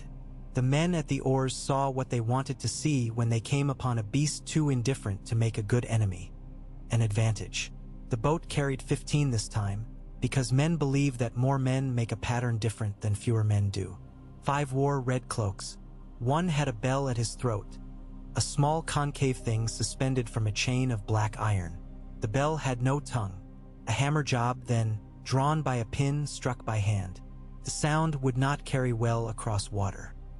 The man must intend it for close work. 2 others had harpoon guns bronze-bound at the stock and set on rests that had been shaped for this very purpose. A third carried a serpentine tube with a caged mouth. Some alchemist's comfort, perhaps, for men who prefer tricks that can be set on fire to faiths that cannot. Jon walked down the black steps the ancient water had cut. He did not carry his long iron or his short knife in his hands. His cloaked shoulders could have been any fisherman's on any morning. That was a disguise more complete than the best tailors in King's Landing could have made him. Men glance past men who belong in the place where they are standing. The priest's eyes slid. Then one saw Ghost and the sliding stopped. It always stopped then. "You," said the bellman, in a voice that had been trained in rooms to carry to corners too far. "You are a thief." "Of what?" Jon asked. He kept his voice low, like the beach, and let the stone give it weight. "Of the Lord's thunder," the man said. He lifted his chin toward the dragon as if the beast were a smoke stain on a ceiling. "Of a sign made flesh. You have taken Holy Writ into your saddle and made it a circus horse." The words were meant to sting. They lay on Jon like dry grass. He looked at the man with the patience it takes to deal with the wildly mistaken. "He belongs to himself." The bellman drew the hammer from the chain. The sound it made against the iron's bow was a flat, deep thing that tickled the ribs like a laugh you did not want to have in a room full of enemies. Drogon's membranes opened at that. The dragon's head lifted a hand's breadth and settled again. His pupils had the long goat slits of a beast who has seen light of two kinds and likes one better. "No," the priest said. "He belongs to Will." He brought the hammer down again. The bell sang once more, nearer a note this time, and for a moment the air remembered the smell of burned juniper and resin and fat. The men with the bronze harpoons settled their stocks into their shoulders. The one with the alchemical tube smiled quickly and then hid the smile. Drogon rose. The water came off him in sheets. The steam broke around his body and slid away like clothes shrugged from a back. He stepped forward onto the basalt with a slapping sound that made even the priest take a half step back. Jon didn't move. Ghost's teeth bared a fraction and then closed again. The dragon made that rumble, the one that comes from far, not from the throat, from the place where the world began. Jon set his palm to the side of the jaw. His fingers slicked on wet scale and then found purchase between plates. "Lakiri," he said, calm. He did not know if the word meant what men teach. Ought it meant, or if it meant nothing. Meaning is sometimes a bridge men build to spare themselves the honest walk through water. The men with the harpoons began to believe in their weapons in the way only men can believe in ruin they can cause with their hands. Their mouths tightened. Jon tried to feel beforehand where the first shot would come and could not. The bellman raised his hammer for a third strike. He had built the sound in his mind into a stair he would climb toward a miracle he had promised himself. Jon could not give him what he wanted. He could only give him something true. "Go away," he said. "Quiet." The basalt took the quiet and made it into something larger, as the good stone of a hall can do with a judge's voice. The bellman hesitated. He had not prepared himself in private for this version of the moment. He had practiced the roaring dragon and the cowering thief and the fire that obeyed his god as readily as rabbits do. He had not practiced boredom on the part of the world. He had not practiced the way a man's voice can roll over water and into bone without raising itself above the pitch of thought. He struck anyway because that was the next thing, and men often do the next thing when they are unsure. His hammer struck iron. The sound lived and died. The first harpoonman fired. The bronze-bound stock kicked and the long iron leapt and the rope sang. The aim was good enough to make any man proud. Took the dragon in the shoulder, where thick hide lay over thick hide. It entered. Drogon's body flinched in a rippling wave that shook flat water into rings. The beast did not roar. He tipped his head and laid his ear toward the wound as if listening to a foolish remark. His foreleg pressed to the stone. He exhaled. The exhale crossed the space fast enough to steal breath and then pushed it back so hot the harpoon rope smoked in a single line from iron to stock. Jon did not say the word for fire. He did not need words. He leaned his left ankle and Drogon understood not what but that. The dragon's head turned and the breath walked up the harpoon rope like a messenger on a mission. It found the stock and unmade it. The man holding it tried to let go. His fingers betrayed him for a quarter of a second. Skin remembers ownership longer than it should. He cried out and used his shoulders when his hands would not obey, and he went backward into the boat's thwart with a thump that made his teeth meet. He lived. He would keep his hands. He would not use them the same way for months. The second harpoonman did not fire. He lowered his stock a finger's width. He had a face that had been broken once and mended by someone who had not minded him well. He met Jon's eyes. A question was there. Jon shook his head once. It meant, "No, and not today, and you are not the man who wishes to fight a furnace." The bellman, balked of miracle, did the other thing men do when a promise fails. He reached for a new one. He lifted his hand to the alchemical tube and the man who held it. "Now," he said, and put priest's iron behind the word. The man stepped up, proud of his contrivance even as fear made him clumsy. He pulled a pin and a succession of springs revealed themselves along the spine of the tube, a little parade of brass and better intentions. He pointed it as if pointing were the same as aiming, and John saw a glow deep in the tube's throat that was not air and not candlelight. He did not wait to see it reach for the shape it needed to be.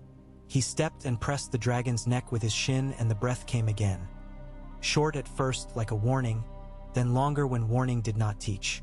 The breath did not hit the contrivance directly. John had asked for that in the way his weight shifted. It kissed the water just short and sent up a burst of steam that swallowed the bow. Hot, wet air is a teacher that does not require a man's permission. The men fell back from it, insisting upon their pride. Their lungs took over and told a different story. "Go," John said plainly. "Live." He did not raise his voice. He could not make men do either. He could refuse to join them in the other thing. They went. The men at the oars took oars. The priest with the bell tried to gather a final dignity around himself like a cloak, but dignity does not take well to haste. He threw a word over his shoulder with as much spite as he could muster and spared himself the wound of looking to see whether it stuck. The boat took the chop badly for 2 lengths and then found its rhythm. It made for the larger ship, which had held off cleverly out of harpoon range. Sail filled. Rope sang. The world became its same old self. Drogon stood and breathed and lowered his head so John could set his hand to the hot place where the iron sat in him. The shaft had gone in at an angle and lodged against some hard thing that did not give. Not bone, not quite. The barbs had not set because the heat had changed the shape of the iron even as it entered. That small mercy might have happened by chance. It might have happened because the dragon was a master of his own fires. John did not waste time guessing. He set his feet and braced his shoulder and took the long iron in both hands and said the word he always said when he asked a thing of his oldest friend. "Steady." Drogon steadied. The skin around the wound was the color of overripe plums. John drew. Came not easily, not too hard. He felt the give that he had felt drawing men's blades out of men's bodies. He saw the color that comes with that work and acknowledged it as a familiar. The iron slid free and the wound spit once. An angered mouth. John threw the harpoon into the water and watched it sink because watching a weight vanish can be satisfying in a way that puts a line under a thing. He set his hand flat on the hot hide and felt the thud of the heart again. Drogon pushed his head into John's shoulder with a gentleness that would have broken a man who could not separate fear from truth. John's breath came back to him.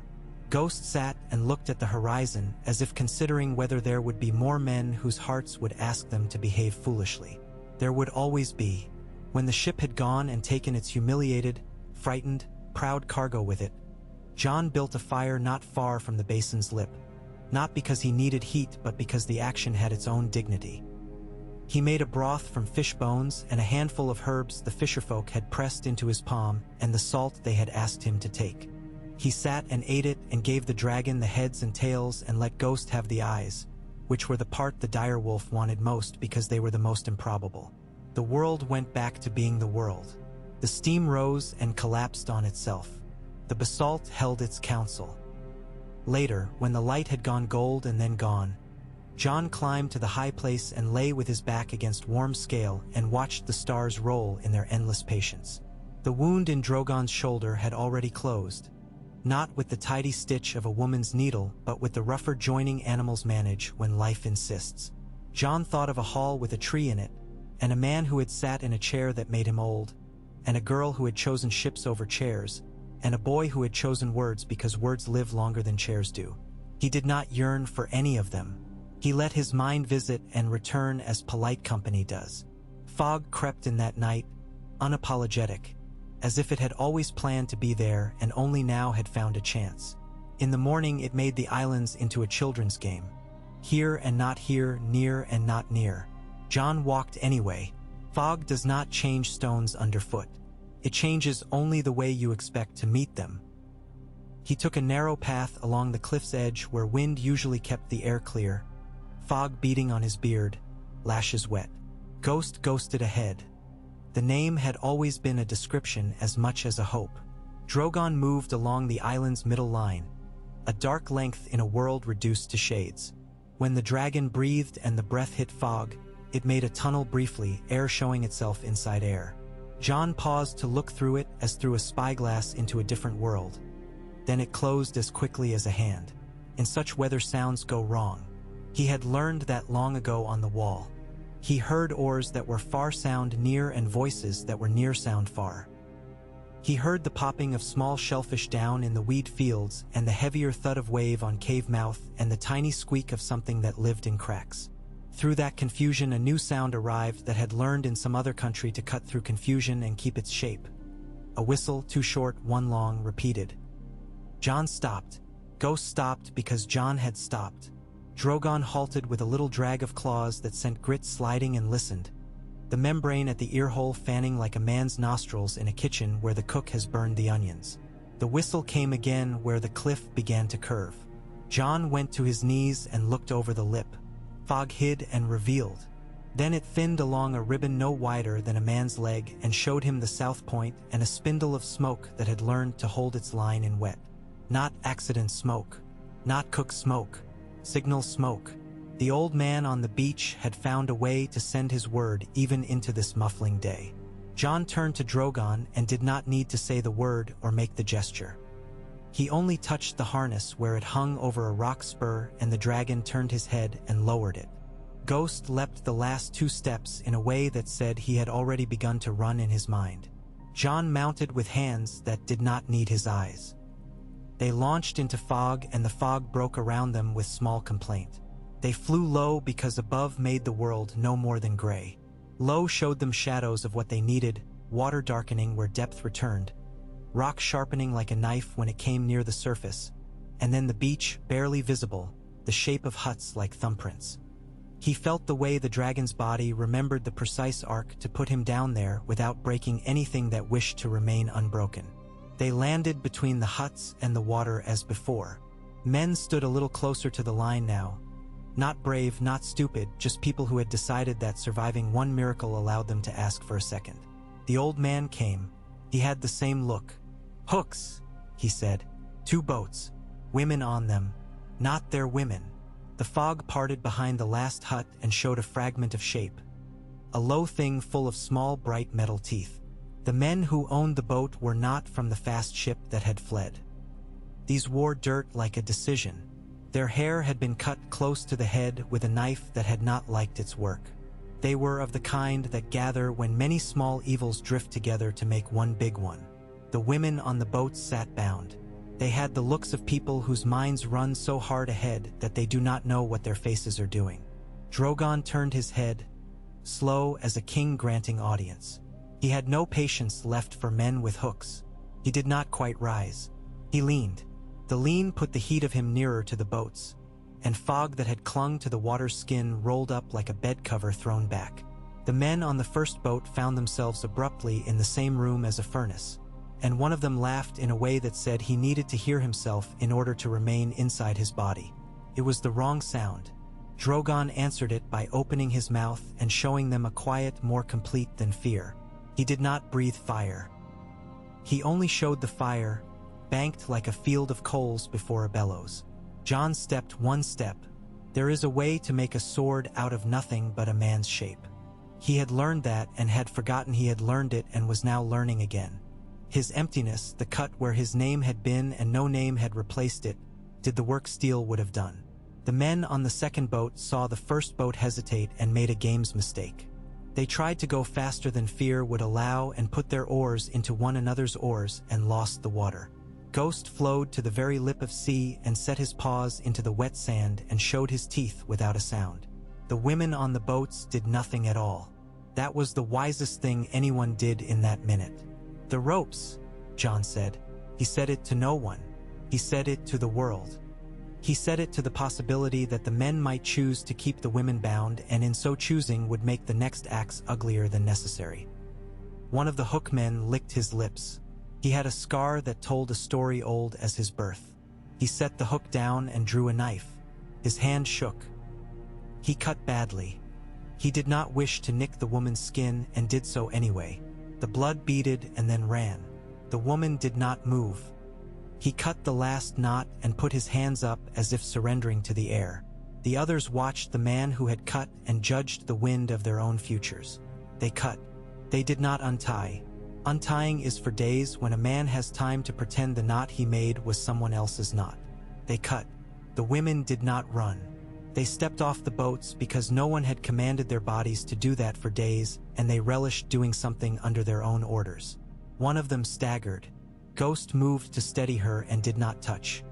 He only came close enough that she could lay a hand to his head and borrow steadiness from a skull that had never done anything but be steady. Her hand left blood on his fur. Ghost ignored it as he ignores rain. "Leave," John said. "If you return, leave your hooks and come for fish." He would not preach mercy at them. Mercy is a gift best left unnamed. The men took oars and pushed at the sand and at the fog and at their pride. The boats went away. The women stood and looked at the huts' mouths and then at the sea and then at John and then at the dragon. The old man put his hand out, not to take theirs but to tell them that the door was open. The first woman stepped toward him. The rest came. The beach let go of the whole business with the same equanimity it had showed when the bones of a whale had come up to lie upon it. John and Ghost and the dragon went back to the island with the ruin. The fog ran out ahead of them like a thief who has found he must flee empty-handed. John did not speak on the flight back, and Drogon would not have answered if he had. They landed, and the dragon took himself to the high place and turned thrice as if the mountain were a bed and he were a dog in a kitchen and life had never been complicated. Ghost set to cleaning the blood from his fur with the thoroughness of a creature who dislikes foreign smells. John sat and watched his hands a while and then washed them in water that steamed because the island insisted on steaming.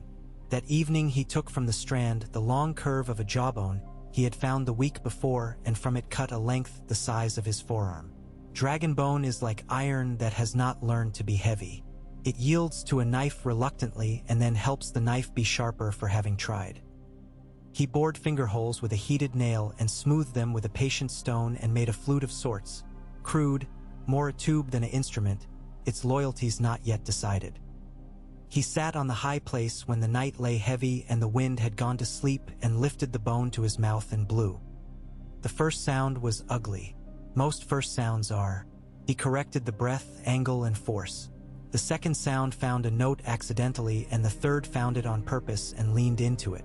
It was a low sound you felt first under your ribs before your ears acknowledged it. It was an old sound, older than the instrument, older than the island, perhaps older than men. Drogon's head lifted, slowly, with the irritating slowness of a cat that knows it is being watched. He turned his eye toward the man with the bone. He exhaled, a soft rumble, and the sound he made and the sound the bone made sat together for a moment like two men who do not know if they can be friends and then decided to try. John played. He did not know how to play.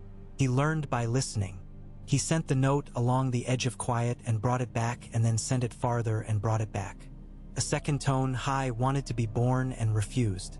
He did not force it. The dragon lay his head down and let the sigh that rumbled through him become answer. Ghost moved closer and put his chin on John's boot. The knight accepted the experiment as the knight accepts foolishness and genius both, the same, without comment. They did this for several evenings until the weather changed and the ribs of cloud came in one after another as neat as a well-stacked woodpile. Storms take their meaning from the water under them and the land they trust. These storms found a world that did not mind. They rolled across it with a kind of grace. John flew in the breaks because it is a mistake to forget the discipline of a thing just because beauty has sat down with you. The dragon loved such days. The edges of his wings caught the precise handholds the wind offered. John found that gentle sideways pressure with his thighs and felt the turn before it came. Wreckage came in with the change. The sea gives back what men throw into it when it chooses. A mast chewed to driftwood lay one morning on the northern shore with 2 lengths of line still attached and a tattered scrap of sail that had only a few threads left in it. On the sail someone had painted, perhaps on a bet, a prancing stag in a color that had once been gold and was now a smear. Jon stood looking at it with a face that he hoped resembled no expression at all. Ghost sniffed it thoroughly and decided it was not meat and therefore not worthy of thinking about. Drogon stepped on the mast, and it cracked in two with a sound that ought to have felt like a sentence. It felt like punctuation instead. Jon left the scrap of sail where it was and walked back to the forge cave and beat a hinge into honesty. He met others as weeks lengthened and shortened. A woman from the Basilisk Isles who had lost 2 brothers to fevers and now kept a cage of butterflies as if the colors they carried could hold the disease in them and bribe it to stay. She asked nothing, said nothing, and went away with a fish he had not intended to give up and a story taken from the look of him that she would tell backwards later because that was how her village liked stories. A man with a singing scar across his throat who pointed east-east with his whole arm and then brought his hand back to his chest and made an opening and closing with it. A mouth, a gate, a thing that eats ships. He handed Jon a piece of jade polished by centuries of pockets and asked for nothing in return. A boy who had been bitten by some small, unspectacular animal and whose foot had swelled to the size of a melon.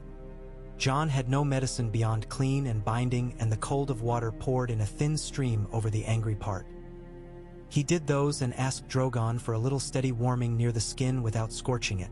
And the boy's fever passed its crisis that night and left him with the weary relief of small survival. He burned ships when he needed to, not many.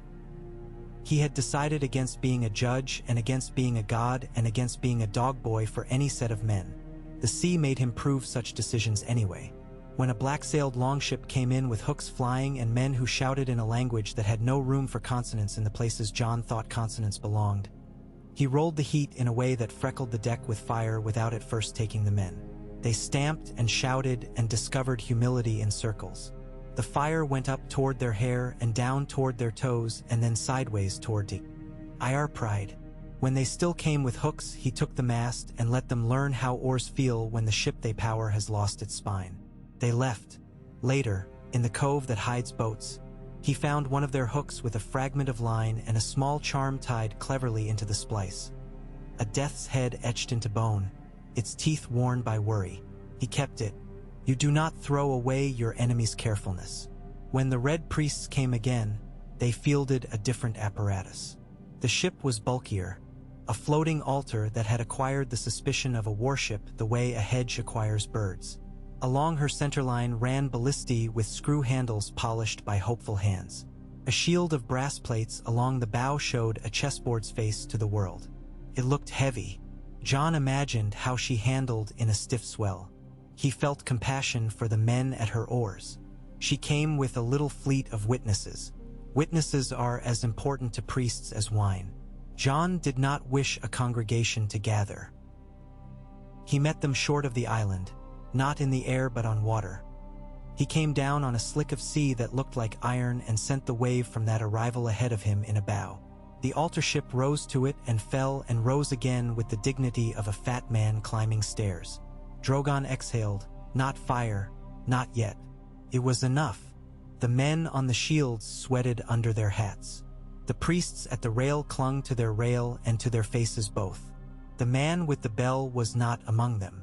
A woman with a flame-colored knot of hair at her crown and a smile that had been practiced stood in his place. "You are not a king," she called, pitching her voice with ease. "Men are unkind to anything that looks like a king. Come with us, and we will make you into a word they are less jealous of." Jon let the water slap. He thought of the way a name can shut one door and open another one you had not meant to see. He thought of the small boy with the pole and the big old man and the woman with the butterfly cage and the way ghosts' ears move when a gull laughs. "No," he said, "I am not a word." "What are you?" she asked and smiled again, as if she had made a puzzle and given him the first right to solve it. "A man," he said, "and some beasts." He tipped his face a fraction toward dragon and wolf, and the wolf, which had been no more than a line of white at the cliff's base, lifted his head, and the dragon lowered his, and the balance of this world around this island did its adding and subtracting and came to the same number as always. Enough. He did not burn them. He burned their finding sails, the tattered little pennons they had set along their yard so as to measure wind and hope and the patience of their god in each breath.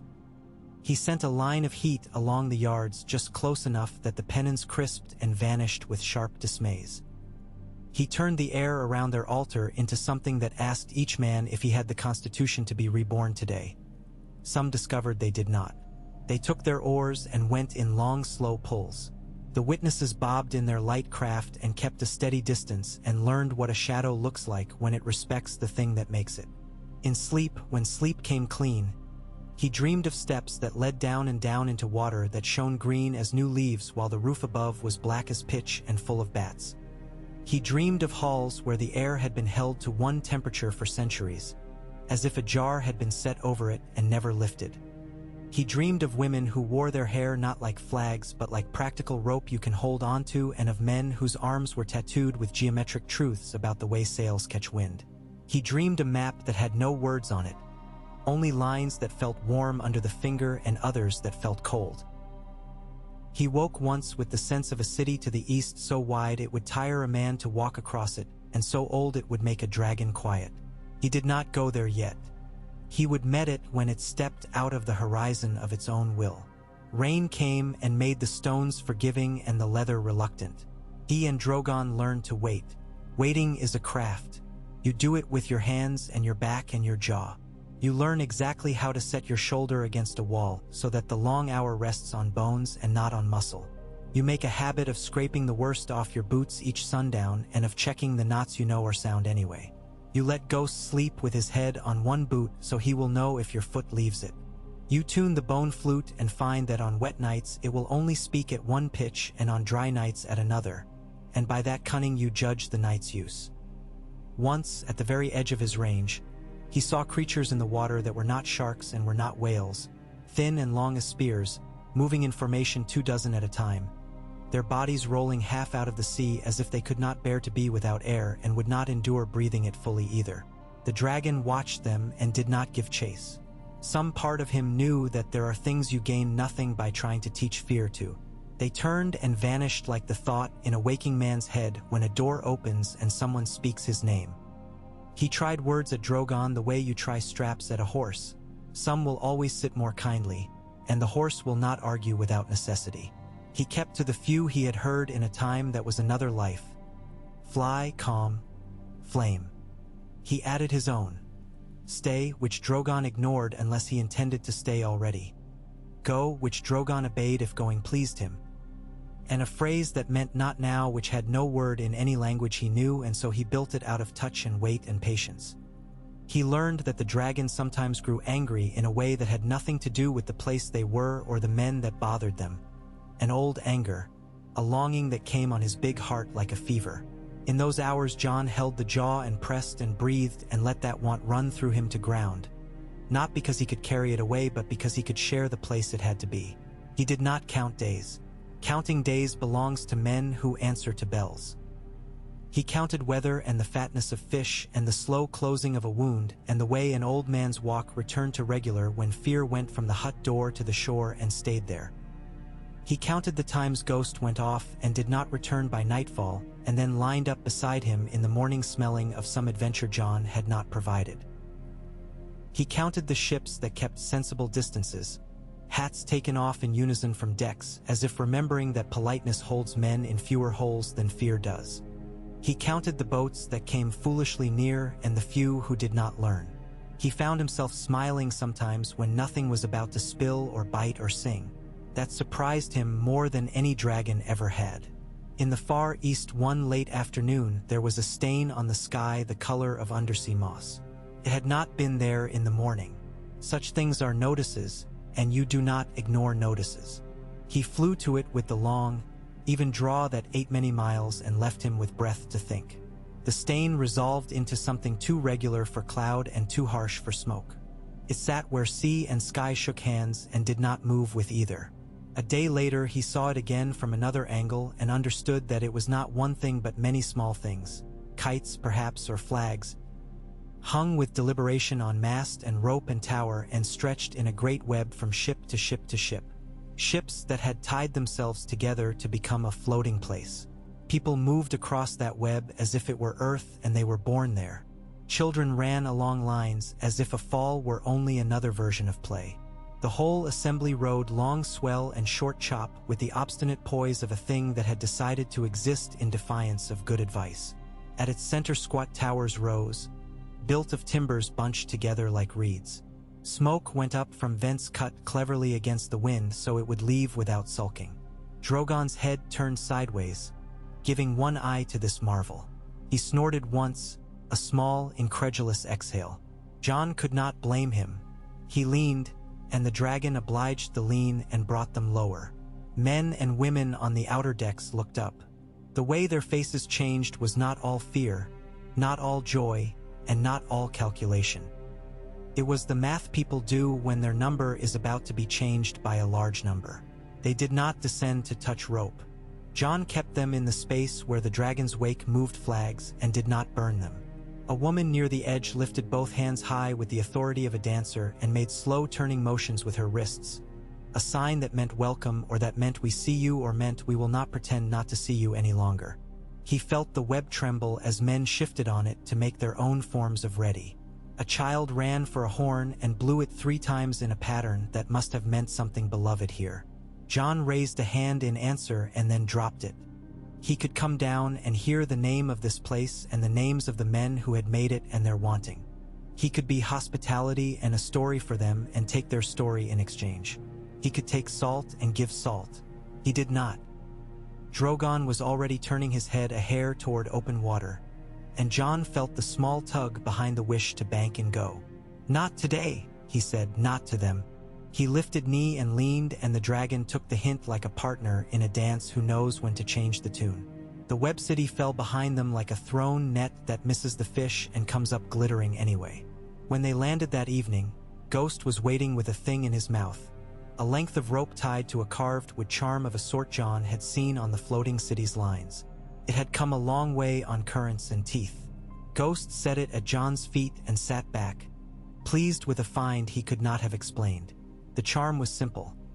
A circle within a circle, line crossing both, the sort of sign a man makes when he would like to claim something he knows he cannot own. Jon turned it once and set it on the stone beside the coil given him by the fisherman. The two looked at each other as if arguing about a truth the sea had told them. Night brought a different kind of remembering. He woke with a weight on his chest that did not belong to the dragon's breath or to the wolf's joy in a hunt. He knew this weight. Put a knife in the thin place between one heartbeat and the next, the way grief returns when a drawer is opened to find a ribbon you had forgotten. He did not push at it. He lay and let the weight sit where it meant to sit. He breathed under it without asking for more air than the night could spare. He heard, in that slow hurt, a laugh that had never been kindly and had never been cruel but had been absolute in its certainty, and the voice that had carried that laugh through cities and over deserts and into the bed of a man who had never thought to share his bed with anything but the cold. He did not say her name. The dragon shifted in sleep and made a long, low sound, somewhere between a purr and a growl and a keening that never begins. Jon slid his hand along the hot flank and felt the heat decide again not to burn him. He slept again because sometimes the body does that kindness for the soul.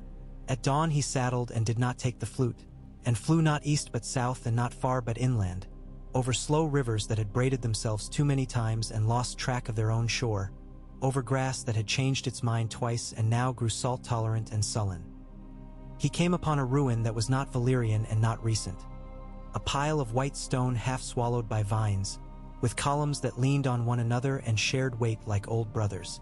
People lived among those stones because people always do. They had made tidy squares of garden in the old floor and had persuaded a trickle of water to be a well. When the dragon's shadow crossed them, they raised their faces and did not hide. Children held sticks and small pots and kept their mouths straight. An old woman raised a hand and made a sign not unlike the one the floating city's dancer had made. He did not land. He circled once, twice, not to frighten but to show, and then let the dragon carry him away. There are introductions you make without shaking hands.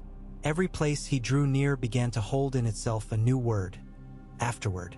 The island with the ruined forge had an afterward now that included a dragon that bathed there and a man who hammered there in an unskilled way at first and in a less unskilled way later.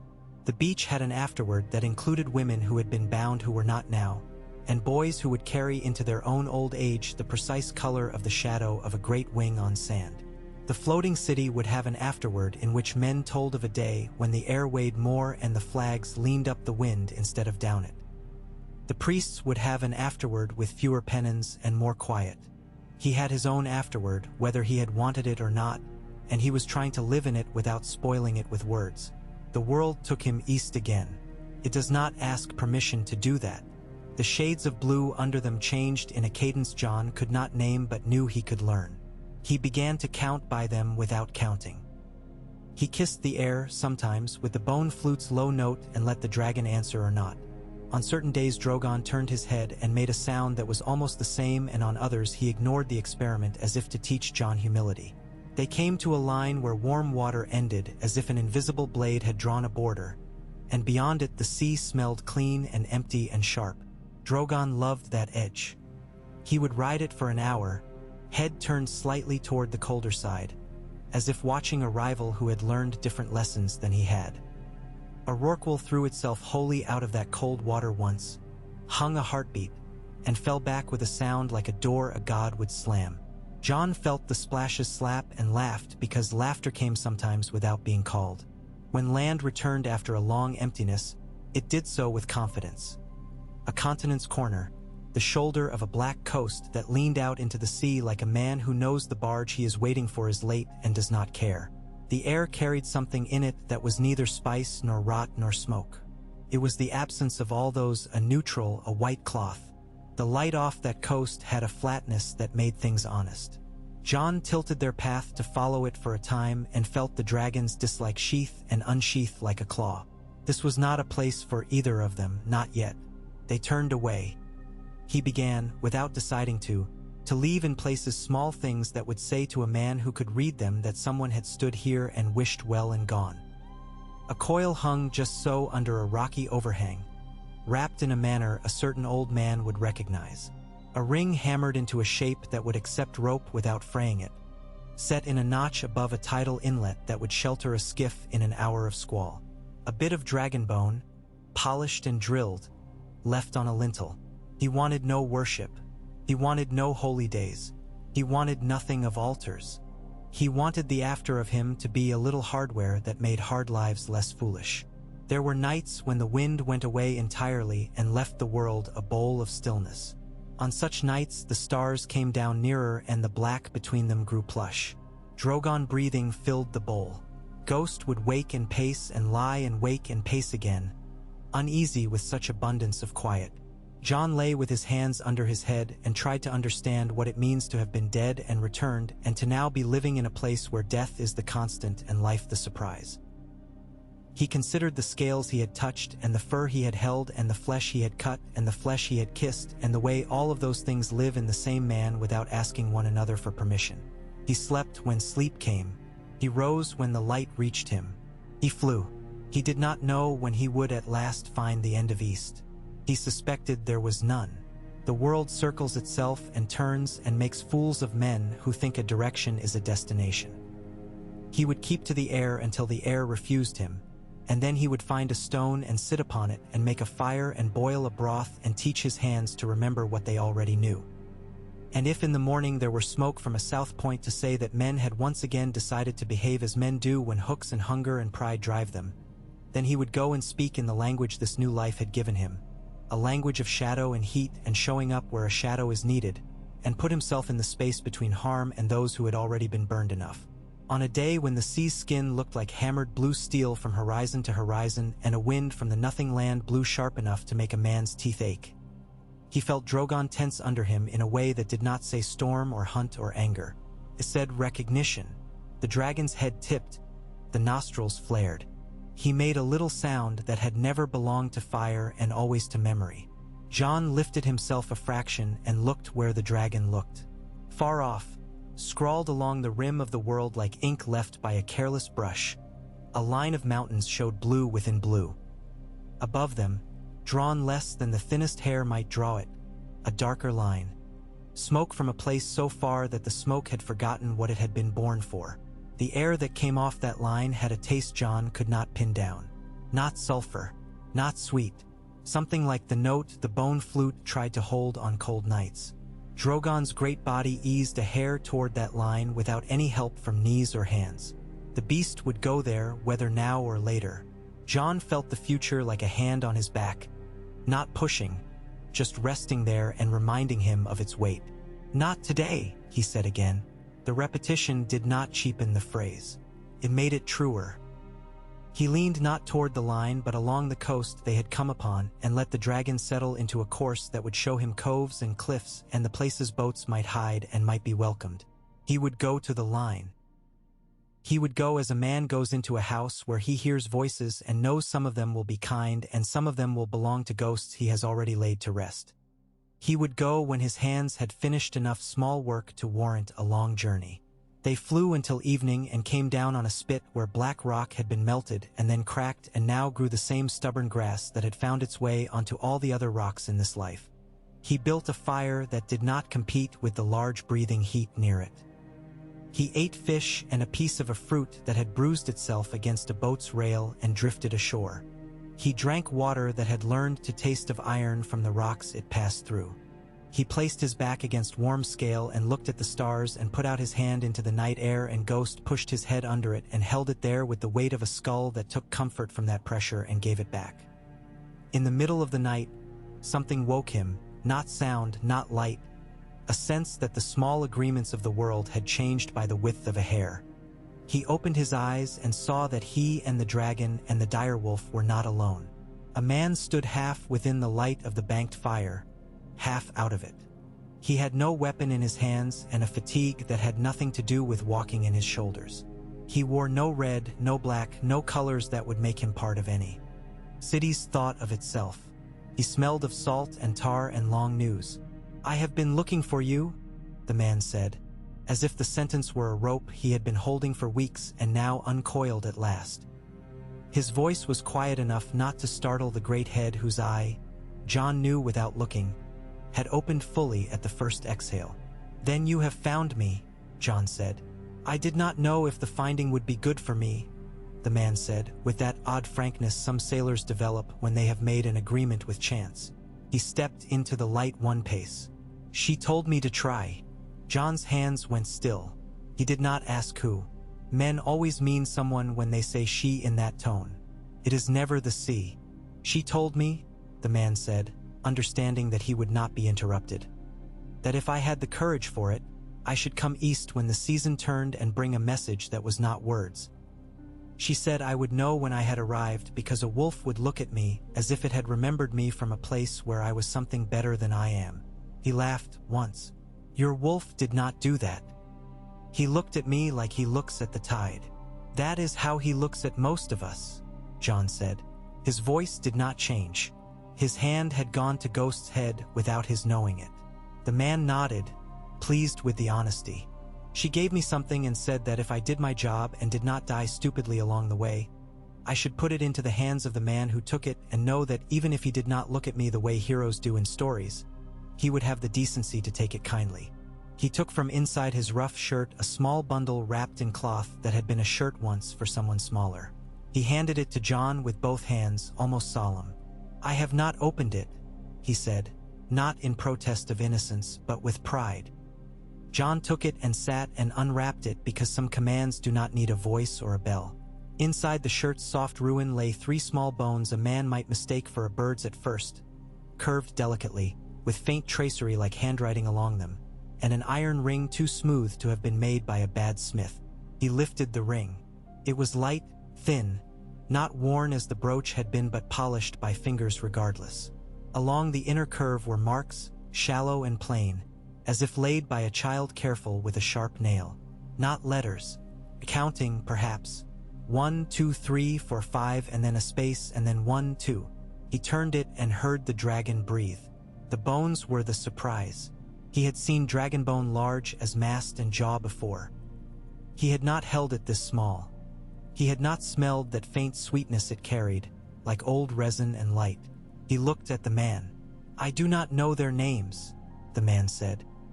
"She said they belonged to a friend, and that if the friend lived, he would know what to do with them, and if he did not live, then no harm would come of my drowning. because the sea makes a habit of that and no one remembers. "Who is she?" Jon asked. He did not whisper. Whispers make things less true. "Where did you see her?" "I did not see her," he said. "She came to me when I slept, and when I woke the bones were in my palm, and the ring had been fallen out of the sky into a hole in my deck where no ring could have fallen and not woken me." He shrugged with the perfect efficiency of a man who has given up understanding as a living and has taken up obedience as a craft. "She smelled like sweet smoke. She had hair that made the light decide how to be itself. She was not alive. She was not dead. The sea did not bother her. I walked east because it seemed I should, and I stopped when the wolf looked at me and did not think of eating me." The dragon exhaled. The fire found new life and showed the man's face as it is when a man waits to be told whether he is a fool. Jon looked at the bones again. They were hollow, thin, strong. He felt absurdly like crying. The feeling passed because there was nothing here that could be improved by it. "Thank you," he said. "That is all she asked me for," the man said. He looked at the dragon then and briefly at Ghost and then back at Jon. "There is a place of great water and walls to the east," he said, almost apologetic. "Boats from the floating city go there sometimes and return changed. If you go, tie your soul to your harness." He laughed softly, as if the joke had been told him by a nicer man. "If you go on a day when your heart is strong." Jon nodded. He would go. Not today. The man smiled around his fatigue, the way a candle smiles when a draft spares it. "I can sleep now," he said, as if this fact were the only one that had mattered to him since the bones and the ring had appeared. He bedded down not far from the fire, turned his face to the dragon like a man seeking a wall that will not betray him, and slept while standing up would have been safer. Ghost crossed to him once and took one deep smell and returned to Jon's hand. Drogon kept one eye on the man until his breath had settled into the pattern men have when they will not wake for alarms unworthy of them. The night passed as nights do. The stars did what they have always done. The island held. Dawn found the man gone without the sound of any oars. He had taken nothing, not a ring of salt, not a coil, not a story. He had left the sea undisturbed. Jon sat with the bones and the ring and let the sun make decisions about how large their shadows should be. He turned the ring over and over and slid it onto his smallest finger. It was too big there and too small for his thumb, and therefore perfect for no hand but the one it had belonged to. He wore it for a few breaths and then took it off and set it in the pouch with the brooch of no office. The bones he set in the forge cave on a shelf of stone where warm air ran and would keep them dry. He did not cover them. He did not speak. He did not ask the dragon whether he recognized their smell. The day wanted flying. He obliged. East lay and lay and lay. They took it at a pace that left room for turning. The bone flute spoke once into the moving blue, a low thread, and Drogon answered without moving his mouth. A sound as much felt as heard that made the air obliged to show its invisible shapes. Ghost watched them go from the black tooth and then was gone himself, into the small business that makes a wolf's day good. They crossed the line again where warm gave way, and Drogon danced along it because he could. The far mountains drew a fraction nearer, which is to say they did exactly what far mountains do when a man looks not away from them but toward them and does not give up. The smoke over them held its line. It did not disperse. It waited. Jon did not hurry. He had a coil to leave in a cove 2 hours east and a ring to hammer to hold a rope on a cliff, whose mouth at low tide would take a desperate boat the way a mouth takes a blessing in old age. He left those and ate fish that had been too slow that day and fruit that had been too brave the prior night and drank the water that steamed when it was first brought and forgot the steam when it had sat in a shaded jar. He slept and woke and slept and measured nothing by the counting of bells. East did not run out. It never does. He did not run out of wanting to follow it, either. He let the wanting shape his days without giving it the keys to his nights. Once, in the far, far distance beyond where any sane sailor would call a thing a day's travel, a black wing answered their black wing. It was not a bird's. It was not a man's. It drew a line across the high air in a way he had not seen since the morning he had held a hot body and watched the light gutter in eyes that had made the sun jealous. Drogon's head lifted as if a wire had been pulled from the inside of his skull. He made a sound that Jon had never heard and that the knight had heard once or twice in a century and had always loved. The other wing vanished again into blue as if it had been a mischief and not a promise. Jon did not lean toward it. He laid his body along the dragon's as if to say, "I felt it too." He did not say anything else. Some words are not to be spoken where the sky can hear. They flew until the sea became mirror and then paper and then silk and then iron and then mirror again. He became almost used to that, the world changing its dress without asking whether anyone would care. He cared each time, kept him honest. He let the island with the forge fall behind and found another with a smaller place for heat and taught his hands the slightly different way the stone curved there. He learned to coax different sounds out of the bone flute on damp days and dry days and did not flatter himself that he was making music. He made conversation with the quiet. The quiet listened better than most men. He was happy sometimes. He did not expect this and did not make an altar to it, and so it stayed. The dragon did not ask and the wolf did not grant. They kept a triangle drawn on the world and moved within it as smoothly as a compass does when the hand holds it just right. When he at last turned, when he would at last go to the line of smoke and the mountains and the names that would adhere to him no matter how he cleaned them off, it would not be because fate dragged him. It would be because he had finished enough of the small things. He owed the places that had fed him and given him stone to lay his bones upon when he was tired, and had taught himself the measure of this beast he had asked a terrible favor of and had not been burned for the asking. He would go because the east did not end, but because men do, and he wanted to be near the part of the world that had given birth to fire when his days quit him. Not today. He set his palm to hot scale and let his body remind him how his weight should sit when they launched. Drogon bent and threw himself up and away with the grace of a creature that has never doubted his right to be in the element that bears him. The sea unrolled, the wind made ribs for the air to lie on, and the island fell away like an answer to a question a man had had the sense to stop asking. Ghost ran along the knife back of the rock to the point where he knew they would cross his sight last and stood and watched them until sight had no more to show him. He turned and trotted into the scrub with his mouth slightly open in a smile only wolves use, and the day went on its way, and East waited with a patience bigger than any map, and Jon rode the waiting like a man who had decided at last to belong to his own breath.